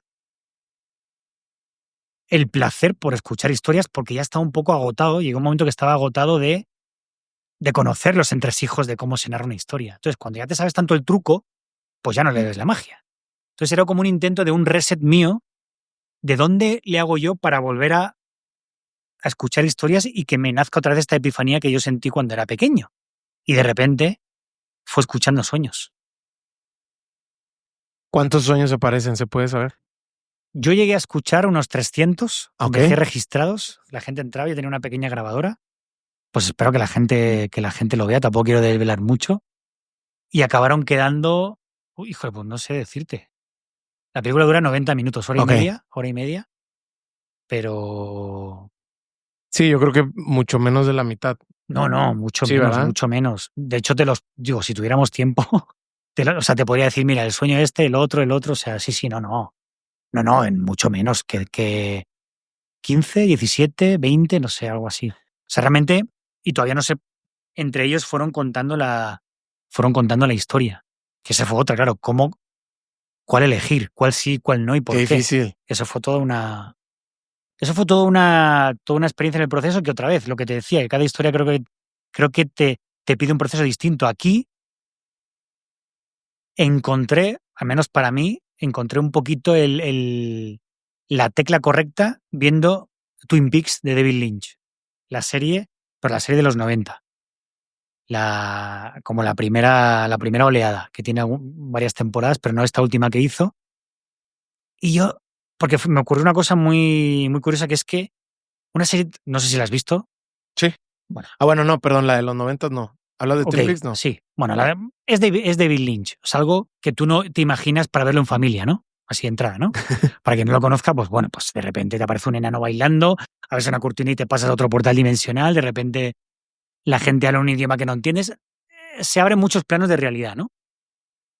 Y entonces, de repente, Twin Peaks irrumpe en los 90 en la televisión, ahí en España, y en el sofá, mi hermana y yo, mi padre y mi madre, con gustos distintos todos, ahí una vez a la semana para ver el capítulo de Twin Peaks. Que es con la excusa del descubrimiento se descubre un cadáver de Laura Palmer, y la cosa es que aparte hasta en la publicidad de entonces y en los postes era quién mató a Laura Palmer, que ya se agarró como una muletilla popular, quién mató a Laura Palmer, ¿no? Y era rarísimo, personajes fascinantes, pero yo me decía, y me iba preguntando al cabo de los años, ¿pero qué tenía esa serie para que de esa manera juntara gente tan diferente delante de la pantalla? O sea, ¿cómo lo hizo? Entonces, a base de estudiarlo y estudiarla, que eso sí lo hago mucho, a nivel de cuando encontramos los procesos, ¿no? Hay películas que sí las he agarrado y las he diseccionado de todas las maneras para ver cómo. Me di cuenta que lo que hacía David Lynch era no repetir tono. Ok. En escena. Es decir, cuando una era de misterio, la siguiente que no lo fuera. La siguiente, un poquito cómica. Cuando había puesto la cómica, que la siguiente fuera un poquito romántica. Saliendo de la romántica, no te repitas, vete un poco a terrorífica. Y en esa mezcla de tonos que no se repiten, yo creo que estaba el secreto de que esa cantidad de público con gusto tan diferente se acabará enganchando y que al final, que es el mayor mérito de esa serie, te acabará dando igual quién mató a Laura Palmer. Te daba igual ya. Tú estabas en un mundo y una dinámica que te daba igual, los personajes te fascinaban, no querías irte de ese lugar de Twin Peaks, que era un pueblecito pequeño, ¿no? Entonces, a la hora de discernir qué sueños poner y en qué orden, de alguna manera sí tuve esa antorcha de decir, no repitas tono, que no se vuelva súper profundo, que no se vuelva súper esotérico, que no se vuelva... Entonces, ir cuidando mucho el tono en el que ir introduciendo al espectador a una especie de hipnosis, porque es decirle a alguien, siéntate aquí, durante 1 hora y media vas a entrar en... Si es una película con la que tú no tienes un referente con el cual compararla, ¿sí me explico? No puedes decir, ok, esta es como esta, ya tengo herramientas para seguir viéndola. No, entras en un territorio desconocido. Y eso fue lo que valoró Ernesto Díez Martínez, el que estaba en el jurado del Festival de Guanajuato, que ganó Crónicas. Eso fue lo que valoró tanto él como Carlos Henao. No hay ninguna referencia de... Carlos Henao, que era el cineasta colombiano que estaba en el jurado, él ya cuando me dieron el premio al final se me acercó y me dijo, hermano, es que usted ha hecho algo que yo no he visto antes de ninguna de las maneras. O sea, tratar así los sueños. Y de esta manera, de repente en una película, pues te aparece un sueño, ¿no? El propio Buñuel. Mi amado Buñuel, te la ponía aparte porque a veces decía, pues me faltan 10 minutos, le meto un sueño, decía él, que seguramente lo decía por una butad, pero nunca que formara parte de los sueños de toda la narración y de esa manera. Porque aparte hay un personaje más. Okay. Es que no quiero destriparla mucho, pero bueno. Yo te estoy respetando y si quieres lo sé. quitamos algo de ahí No. por si te sientes hasta comprometido. Ahora todo... Pero digo, es algo que yo quería como... A ver, es que, y lo platiqué con Ale, ya te platicará ella, pero sí, ella mencionaba algo muy, muy como, no sé, muy inesperado para mí del tema de nuestra ciudad, en este caso Chihuahua, y cómo había ópticas donde se le veía como un lienzo en blanco y donde a lo mejor yo estaba más inclinado a eso, donde ya estaba, o sea, ya estábamos todos en la misma cámara de eco repitiéndonos lo mismo. Y ella me decía como que pues, tiene que ver mucho también con encontrar tu tribu, ¿no? Esa misma gente que a lo mejor busca y persigue cosas más atípicas y fuera del status quo. Y cuando ya me platicó un poquito más de la película, que igual no me spoileó nada, pero sí, o sea, sí se me hace muy interesante cómo le puedes dar tu propio valor a algo que a lo mejor para mí ahorita no veo el valor que tú ves hasta ver la pieza, ¿no? Entonces, por eso quería hablar también de eso, porque creo que mucha gente que pueda escucharnos o vernos le puede suceder lo mismo, ¿no? De decir, pero ¿cómo? O sea, ¿cuál es lo fascinante? Y habrá que esperarnos a que salga. En Chihuahua en octubre. En octubre. En ese viaje para la distribución, todavía no se sabe si ustedes pudieran colgarlo en alguna plataforma. Eso todavía les falta. Eso ya será, claro. En su segunda etapa, ¿no? Las etapas suelen ser, si tu película crees que tiene perfil para festival de cine, que no todas pues, lo tienen, ¿no? Ni la intención inicial, pues es festivales de cine, luego cines y luego ya plataformas en la última. A no ser que ya tengas una preventa con la plataforma y te digan, no, oigan, ¿saben qué? Nos brincamos el cine y aquí. Pero en el caso sí, yo, en esta en concreto, o sea, esta es una película que yo sí siento así que, pues si me muero, habré hecho algo que sí conseguí que por el proceso o por haber hecho caso a ese primer sueño que tuve con Chihuahua, etcétera, sí hice algo que creo que puedo ofrecer una mirada nueva sobre un tema o un lugar. Entonces, pero sí creo que es una experiencia tan inmersiva que en este caso sí creo que debe verse en pantalla grande. Ya te digo, yo soy amante también de la pantalla pequeña, no de la del celular, pero televisión. Pero en esta sí que la idea es que se disfrute lo máximo posible en pantalla grande y en esa comunión que se forma en la... O sea, la sensación de estar en una sala y ver cómo reacciona uno. O sea, se crea un clima que es diferente al de...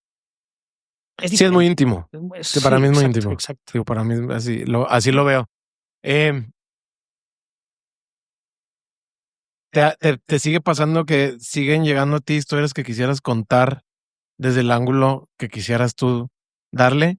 O sientes que a lo mejor ahorita puedes despresurizarte y a lo mejor bajar de ritmo para, no sé, como a lo mejor no un año sabático, pero decir, ok, quiero al menos parar un poco. Los años sabáticos es imposible, o sea, como que no lo concibo porque es como una pisonadora, o sea, mi cabeza es como siempre hay ahí como en el cajón. O sea, antes de venir, por ejemplo, acabo de terminar el deck del dossier de un proyecto de presentación para buscar el financiamiento para hacerlo y la semana pasada acabé otro. O sea, ahora De otro proyecto. Yo sí, de otro proyecto. No, o sea, no de los que hemos hablado. No, estos ya están acabados. Sí. Okay. O sea, un deck de presentaciones, pues tú pones la sinopsis, tu punto de vista, el tratamiento audiovisual, etcétera, para con eso buscar que alguien te pague cómo desarrollar el guión, ¿no? Y a partir de ahí la financiación para producirlo, ¿no? Entonces es algo como que es como el primer paso ahora. Es el primer paso. Entonces, lo que sí ha ocurrido, que eso yo no lo había hecho hasta ahora, claro, es que es una pregunta muy buena y muy interesante. Muy interesante, porque claro, uno puede llegar a encantarse tanto y estar tan a gusto con las historias que ha podido ir narrando, que lo que tú dices, de repente puede decir, no, esta no, aquí no tengo de dónde meterle yo la cuchara mía, ¿no? Entonces sí es cierto que tuve un idilio así, fue tan maravilloso, tanto el proceso la recepción de Greenberg, el proceso con María José Cuevas a la hora de hacer La Dama del Silencio, Crónicas, que ha sido como mi criatura ahí mimada, y luego I Want to Believe, que ha sido algo de lo que, no sé, dudo mucho que vuelva a tener una experiencia tan satisfactoria, viajar por todo el mundo, la conexión con Julio Rojas, que es uno de mis mejores amigos, el director de fotografía era Carlos, también mi mejor amigo de Barcelona, la conexión con el equipo de producción ha sido tan satisfactorio que sí dije que no a 2-3 proyectos que acabando I Want to Believe, aunque ahora le falta la postproducción, eran unos true crimes, que ahora está como así en boom, que yo decía, no, permítete el decir que no, Miguel, y vigila el siguiente paso, ¿no? Pero ahora que estoy en transición del siguiente, sí tengo días que me arrepiento de haber dicho que no, porque de repente, en un true crime que tú creías no podías meter la pata, de repente le encuentras otro ángulo, disfrutas de otra manera. Entonces, me arrepiento un poco, pero en su momento sí me salió del alma el decir, creo que esto no debo hacerlo ahora, voy a esperarme. Escuchaba a un actor colombiano que él mencionaba que normalmente la carrera de alguien como él se destacaba más por los nos que daba, claro, por los sís. ¿Crees que a ti te esté pasando algo similar? No, creo que no estoy en ese punto. No, ha sido muy poco. De hecho, yo durante un tiempo tenía la premisa en esto de irme dejando llevar, de no decir que no a nada. Por chiquito, por grande que sea, tú ves tirando y ya se irá armando la... Entonces, claro, llegado el momento en que uno se siente capaz, por diferentes circunstancias, en ese momento de decir un par de noes, pero claro, si ahora todavía que me queda mucha carrera. Claro. Miro para atrás, no, todavía me definen más lo que he hecho que lo que dije no. Con la crítica, ¿tú cómo eres? ¿Qué postura tienes con la crítica? Con la crítica, sobre todo, fuera del gremio. ¿De fuera? ¿Te refieres a...? La audiencia en general. Comentarios en redes. Bueno, yo no soy muy consumidor de redes, pero más que nada porque no se puede generar un... A mí me encanta la conversación. Esto me encanta, conversar. Y con una chelita o un vinito, mejor todavía. Y no conozco a la persona y viene alguien desconocido, mejor todavía. No, ahí no hay bronca.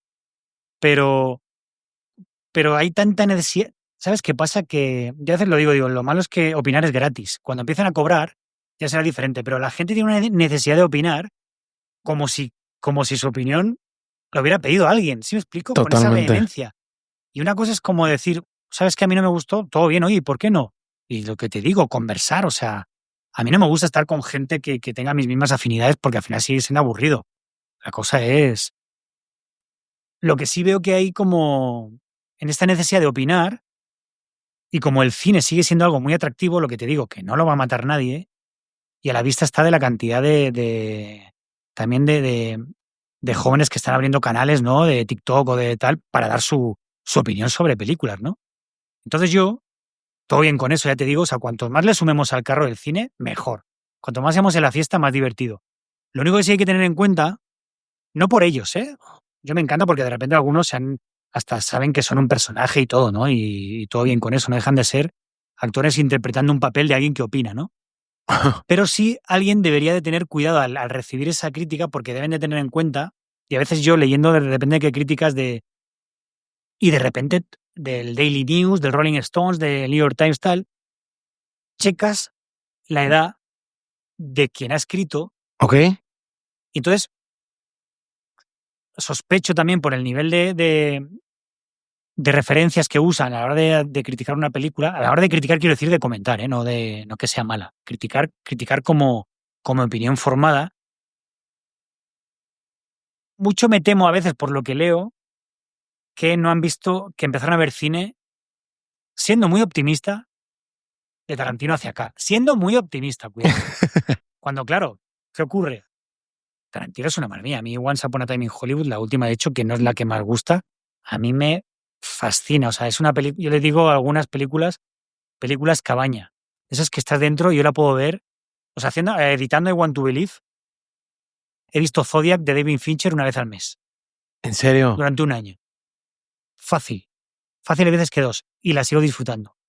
Vamos a ver. O sea, la sigo disfrutando. Es una película en la que estoy a gusto dentro. Ya te digo que es una obsesión por el narrar. Se me hace tan perfecta en su narración que estoy muy a gusto en ella.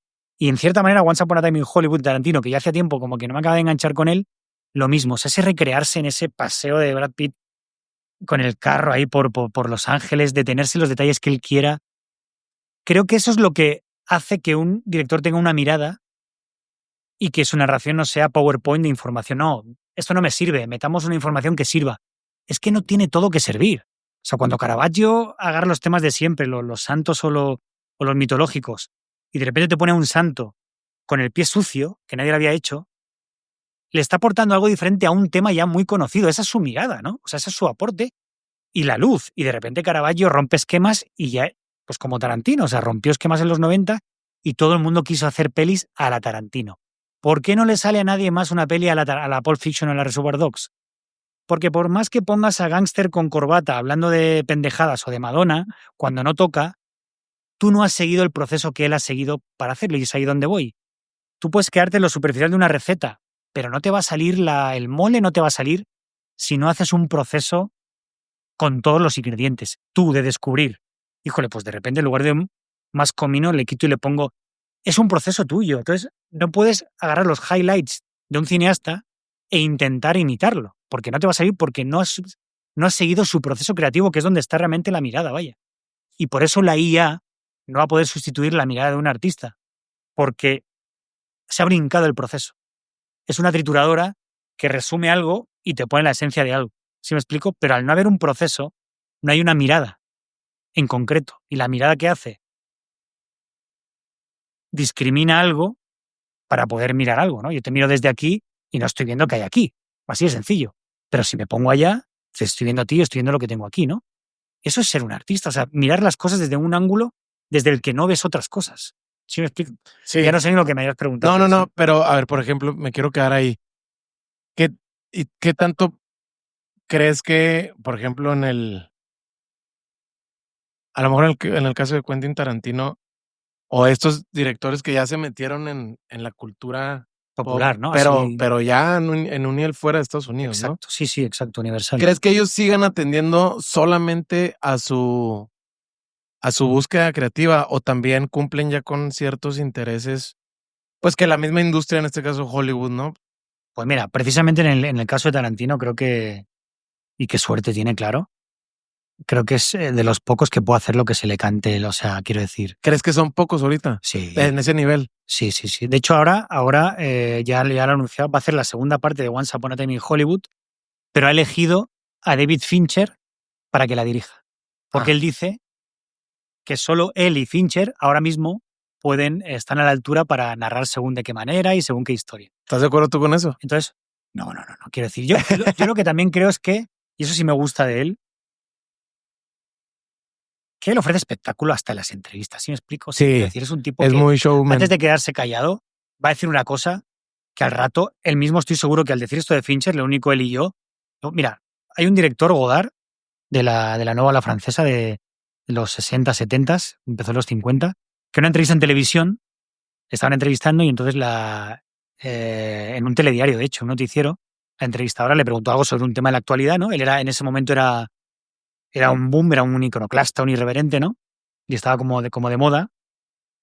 Entonces él le contestó algo, X, ¿no? Y a los 10 minutos continuó la entrevista y le preguntó algo, otra cosa, pero sobre el mismo tema, ¿no? Y él le contestó. Entonces ella le dijo, oiga, señor Godard, me acaba de contestar diferente a como me ha contestado hace 10 minutos sobre lo mismo. Y Godard le dijo, claro, es que en estos 10 minutos que han pasado yo he seguido pensando. Entonces yo creo un poquito en eso, quiero decir. Seguramente, o sea, es igual que Tarantino crea o no crea eso. Lo que seguramente, y a mí sí me gusta en ese sentido, sí es vehemente y apasionado en darte una respuesta contundente que te sacie como entrevistador o como público. ¿Sí me explico?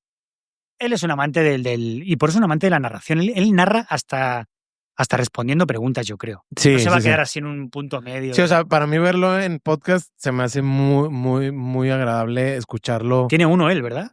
No, o él sea, va a muchos, pero creo que tiene uno también. Sí, no sabía. Yo me he aventado los con Joe Rogan. Ajá. Y largos, ¿no? Pues ese es formato de 4 horas para adelante. Y sí tiene conceptos como muy agradables, independientemente de a lo que te dediques. Exacto, Ok. exacto. Entiendo como varios conceptos.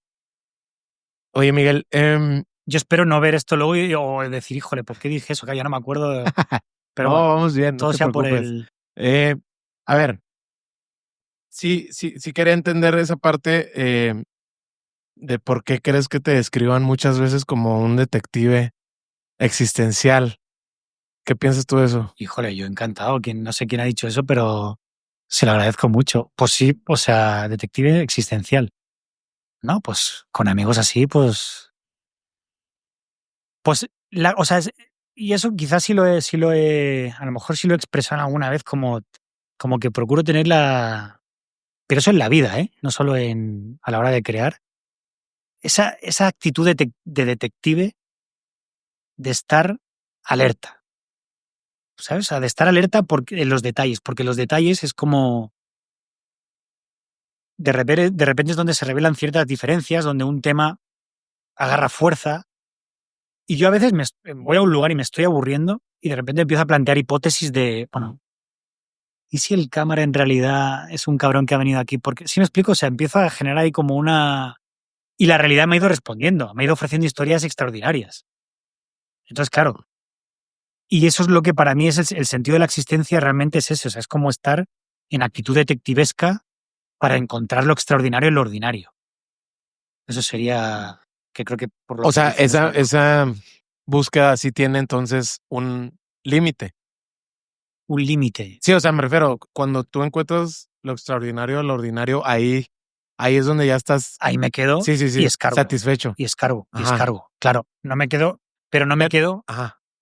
Una vez ahí, o sea, una vez he encontrado algo extraordinario en lo ordinario, pues la cosa ya es quedarse ahí y ya empezar a ver cómo ahondar en eso, porque puede ser que simplemente te haya llamado algo la atención y muchas veces, y eso en mis talleres es algo que digo mucho, o sea, hay que batear las primeras ideas, porque muchas veces las primeras ideas vienen del closet donde están los tópicos y los lugares comunes. Y de repente uno dice, wow, lo que se me ha ocurrido, ¿no? Y te casas con esa idea.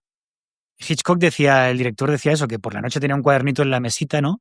Y se le ocurría algo y lo escribía, se dormía y por la mañana ponía siempre chico encuentra chica. Siempre era una mierda de idea, ¿no?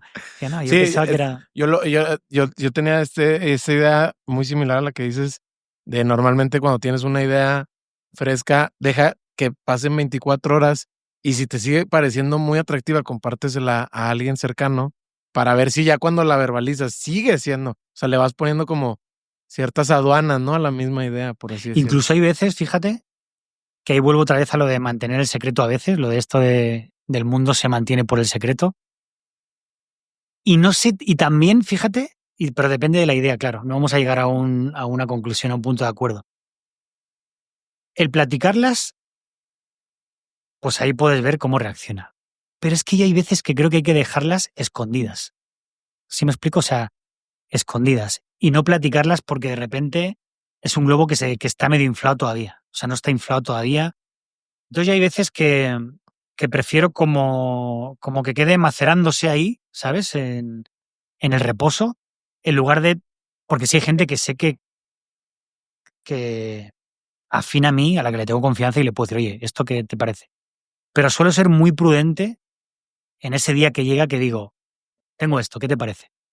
Porque soy muy celoso de eso, de que el verbalizar y exteriorizar las cosas se desinflen. O sea, sí intento mantener como el encanto que yo tengo hacia eso. Y al menos o sea, y yo creo que me refiero a lo mejor más en el impulso inicial que no en la idea de cómo abordar ese impulso, ¿no? A lo mejor en la idea sí que es eso de decir, cuidado con no caer en tópicos, exteriorizarlo a ver qué te dicen, pero hay cierto impulso o esencia inicial que creo que sí hay que saber mantener ahí que es muy difícil, ¿eh? Porque Sí, ¿cómo es la vas que siento que tiene que ver mucho con la seguridad que tienes tú sobre tus propias ideas. Claro. De que dices tú, ok, no está lista, sé que sigue siendo absurda, pero sé que hay algo ahí que a medida que la vida me vaya pasando, le puedo agregar esto y a lo mejor en algún momento la pueden causar, ¿no? Sí, porque luego llega un momento también, ahora hablamos del inicio, ¿no? Pero al final, ya cuando tienes un corte final, hablando de cine, bueno, ahora no, eso es desde los 70 ya. De hecho, Spielberg es uno de los que lo empezó a instaurar con Tiburón. Se hacen pases para recibir notas, ¿no? De cómo reacciona el público y cómo reacciona tal productor que no está dentro y como tal. Entonces, claro, hay tal obsesión con hacer eso que al final corres el riesgo de que, por tanto querer contentar a tanta gente, acabe perdiendo personalidad la pieza, ¿no? Entonces, claro, hay que tener mucho cuidado con eso, ¿no? Yo pienso que ahí sí hay mucho miedo ahora a...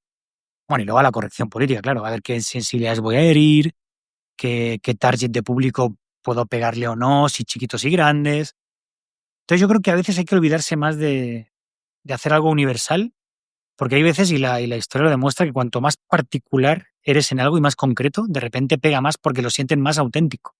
Y la gente sigue siendo buena en el olfato y cuando hay algo auténtico, lo abrazan. Lo abrazan, totalmente. Sí, o sea, digo, eso es algo que sigue siendo atemporal. Exacto. Eso sí, es algo que todavía me da como mucho confort de decir, ok, es que sí, lo auténtico todavía es algo que no se ha podido distorsionar ni manchar, por así decirlo. A ver, quiero ir cerrando con lo siguiente. Digo, normalmente tenemos como un set de preguntas para ir cerrando. Y de entrada me gustaría saber alguna opinión o consejo que antes dabas con mucha seguridad y que últimamente ya dejaste de hacerlo. ¿Algún consejo? U opinión que tuvieras de algo del mismo cine o de la sociedad o de ti mismo que dijeras tú, no, güey, ya la verdad es que ya cambié de opinión. Qué curioso, porque sí tengo la sensación de que tengo, pero ahora mismo, a ver, así rápido, que me venga automático. Bueno, yo creo que sí, antes quizá, sí yo podría, no sé, me imagino a mí hace unos años y sí me podría ver a mí diciendo a un joven cineasta o que esté estudiando y así decirle, encuentra un mundo propio, habla de lo que te importe realmente, etcétera, etcétera, ¿no? Y ahora no. Ahora ya no. Ahora no. ¿Qué cambió? Ahora le diría que no te cierres a que a lo mejor tu impronta, tu estilo o tu pasión no está en hablar de lo que te apasiona o ya sabes, sino precisamente en encontrar una mirada personal sobre un tema ajeno, incluso que no te guste. ¿Sí me explico? Sí, digo, eso se me hace muy interesante porque justo se lo escuchaba a Guillermo Arriaga de cómo él opina justo así. Pues mira, pues eso yo creo que sí ahora lo dirá. O sea, es más, cuídate mucho de tus gustos y pasiones. Exacto. Y algo que también, sí, exacto, yo podría haber dicho eso, o por ejemplo, ten muy clara pues yo mismo, ¿no? Y sin embargo, creo que no hay que empeñarse en que tus ideas personales estén en tu obra, porque si las tienes de verdad, van a salir de alguna manera. ¿Sí me explico? O sea, tratas un tema, no sé, pues que el tema de género esté súper presente en la dama, porque no sé cuánto. No, pues es que si nosotros somos honestos y tenemos sentido común, Ya está. vamos a respetar. No hace falta en primera línea ponerlo ahí como un panfleto. Te he contestado, ¿no? Sí. Yo creo. serie, contenido, libro, película, pueden ser 2 o 3 o nos quedamos con uno. Que ¿Tienes 4 horas más? Sí, sí. No. No, pero te la tenía que hacer porque Sí, me claro. da mucha inquietud escuchar eso. Sobre todo que te hayan cambiado como, a ver, digo, es que no es lo mismo que te apasionen o te gusten a que haya cambiado algo en ti. Algo en mí. Sobre todo en la manera de cómo Sí, te voy a venías decir. viviendo la vida a partir de ese contenido, libro. Sí, mira, te lo voy a decir y además eligiendo no algo que ya no voy a decir Kafka, o sea, obviamente, me explico, o sea, voy a decir algo además intentando pues que para alguien sea como híjole, escuché a este tipo y película Historias extraordinarias de Mariano Ginás. Es un cineasta argentino que tiene una productora que se llama El Pampero Films y hace las películas un poquito a la manera de Crónicas. Tardan lo que tarden, las hacen a su manera, etcétera, ¿no? Y esta película, Historias extraordinarias, dura 4 horas y se pasa como o sea, es una. De hecho, en el libro del Tiempo del Tigre, de mi libro, que es un libro de relatos, el primero se llama La Voz y es la historia de alguien que buscando películas que ver en YouTube, porque Historias extraordinarias la subió y ya está ahí completa. Ahora se ha vuelto a. HBO la compró, porque es de 2008. Se vuelve a estrenar en cines en Argentina, es argentina, y HBO la pondrá en breve, pero él en cierto momento ya la subió a YouTube. Y ahora se me fue el hilo, pero sí era importante. Te estaba diciendo. Exacto, sí. Y el relato que abre el libro del Tiempo del Tigre es de un tipo que está buscando qué ver en YouTube, ve esta película y viéndola, que dura 4 horas, y hay una permanente voz en off, que aparte todo el manual así que todo profesor de guión te va a decir, no, la voz en off no hay que usarla, no sé cuánto. Esto es una lección magistral de cine usando voz en off, igual de Casino de Scorsese, que es otra lección, y usando mucha voz en off. Y es un tipo que viendo Historias extraordinarias se le queda el acento argentino y ya le cambia para siempre y solo habla con acento argentino. Tal es así que su entorno ya lo rechaza y se tiene que ir a vivir a Argentina, ¿no? Entonces en Argentina, con su acento argentino, se logra introducir ahí, camuflar en el día a día y en un barrio de Buenos Aires, hasta que un día se le va y le regresa su acento español. Entonces la gente ya lo tilda de farsante y lo echan, ¿no? Él vuelve a España y ya se queda vacío de identidad. Ya no puede recuperar su primera voz española porque ya no se siente a gusto y la Argentina ya se le fue, ya no lo logra, ¿no? Entonces, en una carrera así como hacia el vacío, a contrarreloj, empieza a ver películas de todo tipo de acento, no se le queda ninguno, hasta que de repente descubre el cine mudo y se queda mudo ya, pero feliz, porque ha vuelto a encontrar una identidad fuera de él. Bueno, pues esta película que me provocó esto, Historias extraordinarias, está en YouTube y esa la recomiendo mucho. Y en cuanto al libro, pues mira, en cuanto al libro, voy a recomendar también una argentina, fíjate, parece que. Pero es Samantha Schweblin, que es una cuentista argentina que me gusta mucho. Y, por ejemplo, un libro de ella que me encanta es Siete casas vacías, que para mí es alguien que también sabe ver en lo ordinario, lo extraordinario, casi rozando a veces lo terrorífico, pero sin entrar en género de terror. Y el último, de hecho, el último que ha publicado es El buen mal, que también, que en cuanto a relatos me parecen una auténtica maravilla por encontrar lo extraordinario en lo ordinario.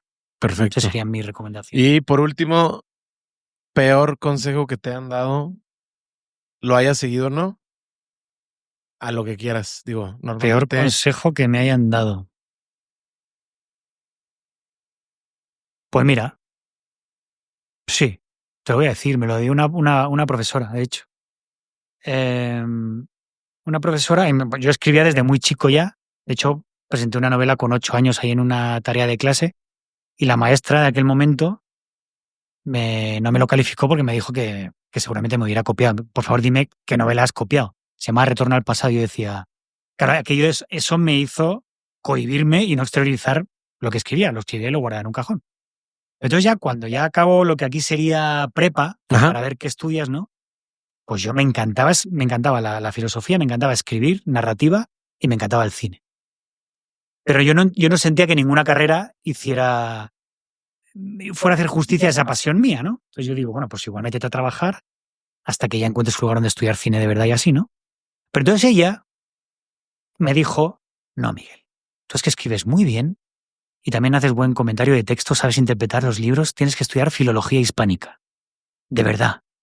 Ese es el consejo, hazme caso porque vas a ser feliz y tal y cual. Bueno. Y le hice caso. ¿Lo seguiste? Porque también en mi familia sería el primero que llegaría a la universidad, era como algo que valoraban mucho y venga, vamos a filología hispánica. Pues no le sumó a mi pasión por la literatura. De hecho, la madreó un poquito porque era algo en lo que sentías que estaba muerto la asignatura, el cómo la daban, el ambiente de la Universidad de Filología. Fueron 2 años, no te iba a decir perdidos, porque de la Facultad de Barcelona, que era un edificio hermoso, antiguo, yo salía y tenía la Filmoteca de Barcelona, de las Ramblas. Entonces ahí estaba la videoteca entonces, tú llegabas, pedías una película, te daban un monitor, la veías en tu monitor, buscabas el libro del director, Scorsese, Taxi Driver, influenciado por Bresson. Híjole, voy a buscar una de Bresson. Veías una de Bresson, Bresson le ha influenciado también en no sé quién. Entonces tú te armabas tu historia del cine. Entonces, sí podía haber iniciado antes, yo creo, en mi carrera, por así decir, 2 años antes, si fueron como a nivel de perderlo, pero al menos sí supe salirme a tiempo y decir, no seas pendejo y estudia cine. 2 años entonces estuviste acá. De filología hispánica, sí. Y, por último, ¿cuál ha sido el mejor consejo que te hayan dado? El mejor consejo que me hayan dado...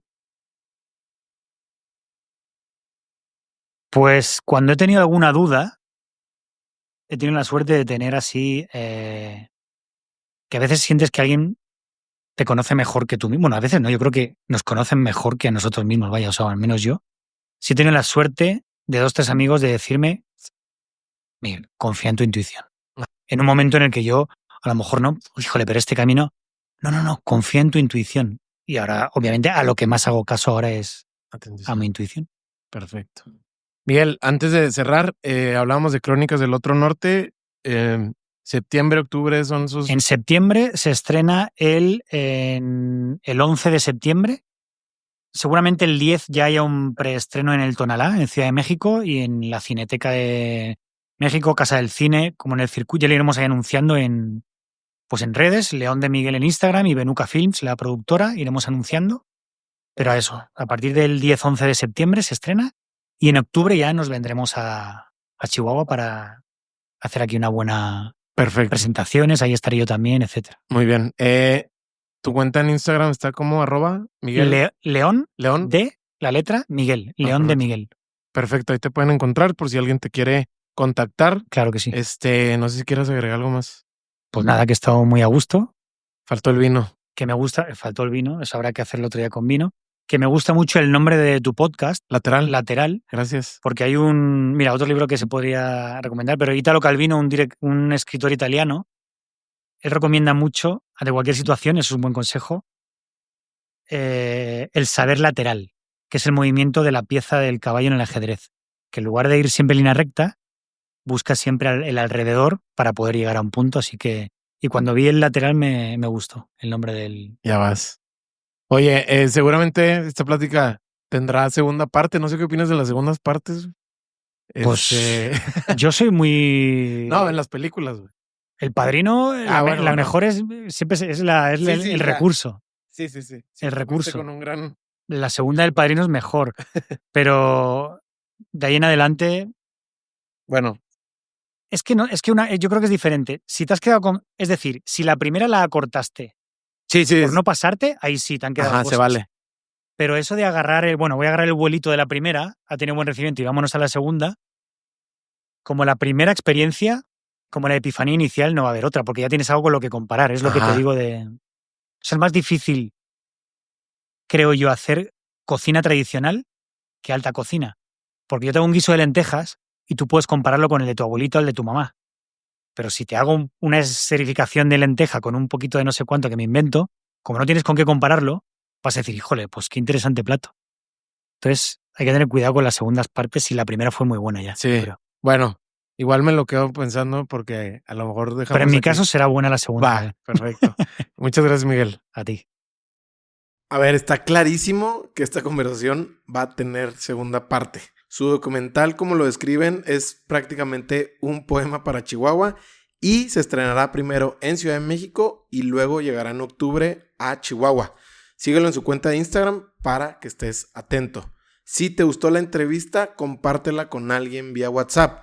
Es gratis. Síguenos en Spotify para no perderte ningún episodio y encuéntrame en Instagram como Mario Salinas. Etiquétanos a Miguel y a mí en tus historias con la frase o aprendizaje favorito. Nos vemos en el próximo episodio.